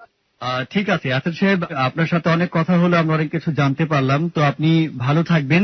আমাদের এবিসি রেডিওর পক্ষ থেকে, আমাদের অনুষ্ঠান হ্যালো 8920 পক্ষ থেকে আপনাকে অনেক অনেক ধন্যবাদ। প্রিয় শ্রোতা, আমরা এতক্ষণ শুনছিলাম আসাদ গুলজার সাহেবের কথা, তিনি তার মতো করে বললেন। এখন আমরা আবারও ফিরে যাচ্ছি আমাদের আজকের অতিথি মুক্তার কাছে এবং ফিরছি কিবরিয়ার কাছে। কিবরিয়া। আচ্ছা মুক্তা, তুমি হ্যালো 8920 কেন আসলে? আসলে আসছি এই জন্যই যে আমার মতো এই ভুলটা অনেকেই করতেছে। অনেকেই হয়তো বুঝে না, আমার কথাটা, আমার গল্পটা যদি অনেক অনেক মেয়েই শুনতেছে আমার মতো, হয়তো শোনার পর হয়তো এই কাজটা করবে না, এরকম আমার মতো নিজে একা বিয়ে করবে না, বা কোনো ছেলেকে এরকম করতেছে না জেনে শুনে একজনকে বিয়ে করতেছে, হয়তো তাদেরও তো এর ক্ষতিটা হতে পারে, এরকম জীবনের একটা দুর্ঘটনা ঘটে যেতে পারে। এই জন্য যে আশা যে আমি আসছি, এটা সবাই শুনবে, হয়তো অনেকেই বুঝবে না, অনেকেই জানে না আমার জিনিসটা, ওনার একটু হয়তো জানে, হয়তো ভুল বুঝে আমাকে যে আমার কারণে হয়তো আমার হাজবেন্ড আত্মহত্যা করছে। তো আমি এই জন্যই আসছি যে আমার কথাটা শোনার পরে এই ভুলটা কেউ না করে, আমার এটাই, মানে এই জন্যই আসা। তোমার এখন এই মুহূর্তে সবচেয়ে কাছের বন্ধুকে, সবাই সবসময় তোমার সুখে থাকে দুঃখে থাকে পাশে থাকে, এরকম কাছের বন্ধুকে কেউ আছে? ফ্যামিলি মেম্বার হোক বা অন্য যে কেউ হোক, আছে সে? হ্যাঁ আছে। কে? তার নামটা is a male or female, মানে ছেলে অথবা মেয়ে? ছেলে। ছেলে। তোমার চেয়ে বয়সে বড় না ছোট? হ্যাঁ বয়সে বড়। বয়সে বড়। তুমি এটাকে লাভ করো, মানে টু বি অনেস্ট? লাভ করি না। মানে আমাকে জাস্ট একটু সামারিটা বলবা যে সম্পর্কটা আসলে কেমন? তোমার হাজবেন্ড থাকা অবস্থায় ছিল নাকি হাজবেন্ড মারা যাওয়ার পর? না না, হাজবেন্ড মারা যাওয়ার অনেকদিন পর, প্রায় 6-7 মাস পর। 6-7 মাস পরে সে তোমাকে কি ধরনের পরামর্শ দেয়, মানে বোঝায় যে? মানে সে যখনই ফোন, মানে সে আমার সাথে যখনই কথা বলে, আমার হাজবেন্ডের ব্যাপারটি নিয়ে আমাকে সবসময় বোঝায়। তুমি যখন মন টন খারাপ থাকে আমাকে বোঝায়, হাসায়, বা মানে অনেক ভালো, মানে বন্ধুত্বর মতো আর কি। ওনার সাথে তোমার বয়সের ডিফারেন্স কত? এই তো 6-7 বছরের। 6-7 বছর। সে কি ম্যারিড? না ম্যারিড না। তুমি তাকে চেনো? হ্যাঁ চিনি। ডিটেল চেনো? কোথায় থাকে না থাকে, কি করে না করে? হ্যাঁ। সব জানো? তোমার ফ্যামিলি জানে? তোমার ফ্যামিলি তাকে নিয়ে কোনো কিছু চিন্তা করে? আমার ফ্যামিলি জানে না। তোমার ফ্যামিলি এখনো জানে না? টু বি অনেস্ট, ফ্যামিলি জানতে বলতে জানে যে ফ্রেন্ডশিপ, মানে মানে আমার মা জানে না, ভাবি জানে। তুমি কি তাকে বিয়ে করার কথা চিন্তা করো? না না না না। কখনোই চিন্তা করো না? না। সে কি তোমাকে চিন্তা করে? না। শুধুমাত্র ভালো বন্ধুত্ব? ভালো বন্ধু, হ্যাঁ। এবং তোমার সুখে দুঃখে সে খুব সুন্দর করে পরামর্শ দেয়? হ্যাঁ। প্রিয় শ্রোতা, এই মুক্তার জীবনের গল্পটা হয়তো এখানেই শেষ হয়ে যাচ্ছে, কিন্তু জীবন কিন্তু থেমে থাকবে না। জীবন যেখানে একটা জিনিস স্টপ হয়ে যায়, আরেকটা সেখানে শুরু হয়। রবীন্দ্রনাথের ভাষায় আবারও বলতে হয়, শেষ নাহি যে শেষ কথাকে বলবে, আঘাত হয়ে দেখা দিলে আগুন হয়ে জ্বলবে, বরফ জমা সারা হলে নদী হয়ে গলবে। অবস্থা, রূপ, অবস্থার আসলে কোনো সময় শেষ নেই, রূপ পরিবর্তন হয়, এবং বিজ্ঞানও সেটা স্বতঃসিদ্ধ সত্য। আজকে আমরা যেই অবস্থার মুখোমুখি হলাম সেটা একটা অবস্থা ছিল। মুক্তা যদি আজ থেকে 20 বছর পরে হ্যালো ইট 920 আসে, তাহলে মুক্তার জীবনের গল্পে আজকে যে বিষয়টা 2 ঘন্টা জুড়ে, সে বিষয়টা হয়তো বা 10 মিনিটও স্থান পাবে না। মুক্তার জীবনে নতুন নতুন গল্প আসবে। কিন্তু যারা আজকে মুক্তার জীবনের গল্প শুনলেন, তাদের জীবনে যাতে এরকম ভুল না হয়, তারা যাতে এরকম ভাবে ভুল না করেন, তাদের জীবনের এই পার্টটা যেন ডিলিট হয়ে যায়, সে কারণেই আসলে হ্যালো ইট 920। মুক্তার জীবনে নতুন কেউ না কেউ আসবে। মুক্তা একটা সময় হয়তো ভুলে যাবে। মানুষ ভুলে যায় বলেই মানুষ বাঁচতে পারে। প্রচন্ড কষ্ট, প্রচন্ড ভালোবাসা, সবকিছু নিয়ে মুক্তা রান করেছে একটা সময়, এখনো তার মধ্যেই আছে। মুক্তা হয়তো বা ভুলে যাবে, কিন্তু মুক্তার জীবনটা তো এরকম নাও হতে পারতো। ছোটখাটো দুটো ভুল, ছোটখাটো দুটো ইমোশন, ছোটখাটো কিছু একের পর এক ভুল, এগুলো তো মুক্তাকে এই জায়গাটায় নাও নিয়ে আসতে পারতো। এই ছোটখাটো ভুল যেন মুক্তার মতো কেউ না করে, সেজন্যই মুক্তা আজকে হ্যালো ইট 920 এসছে। আমরা মুক্তার জীবনের গল্প এখানেই শেষ করছি।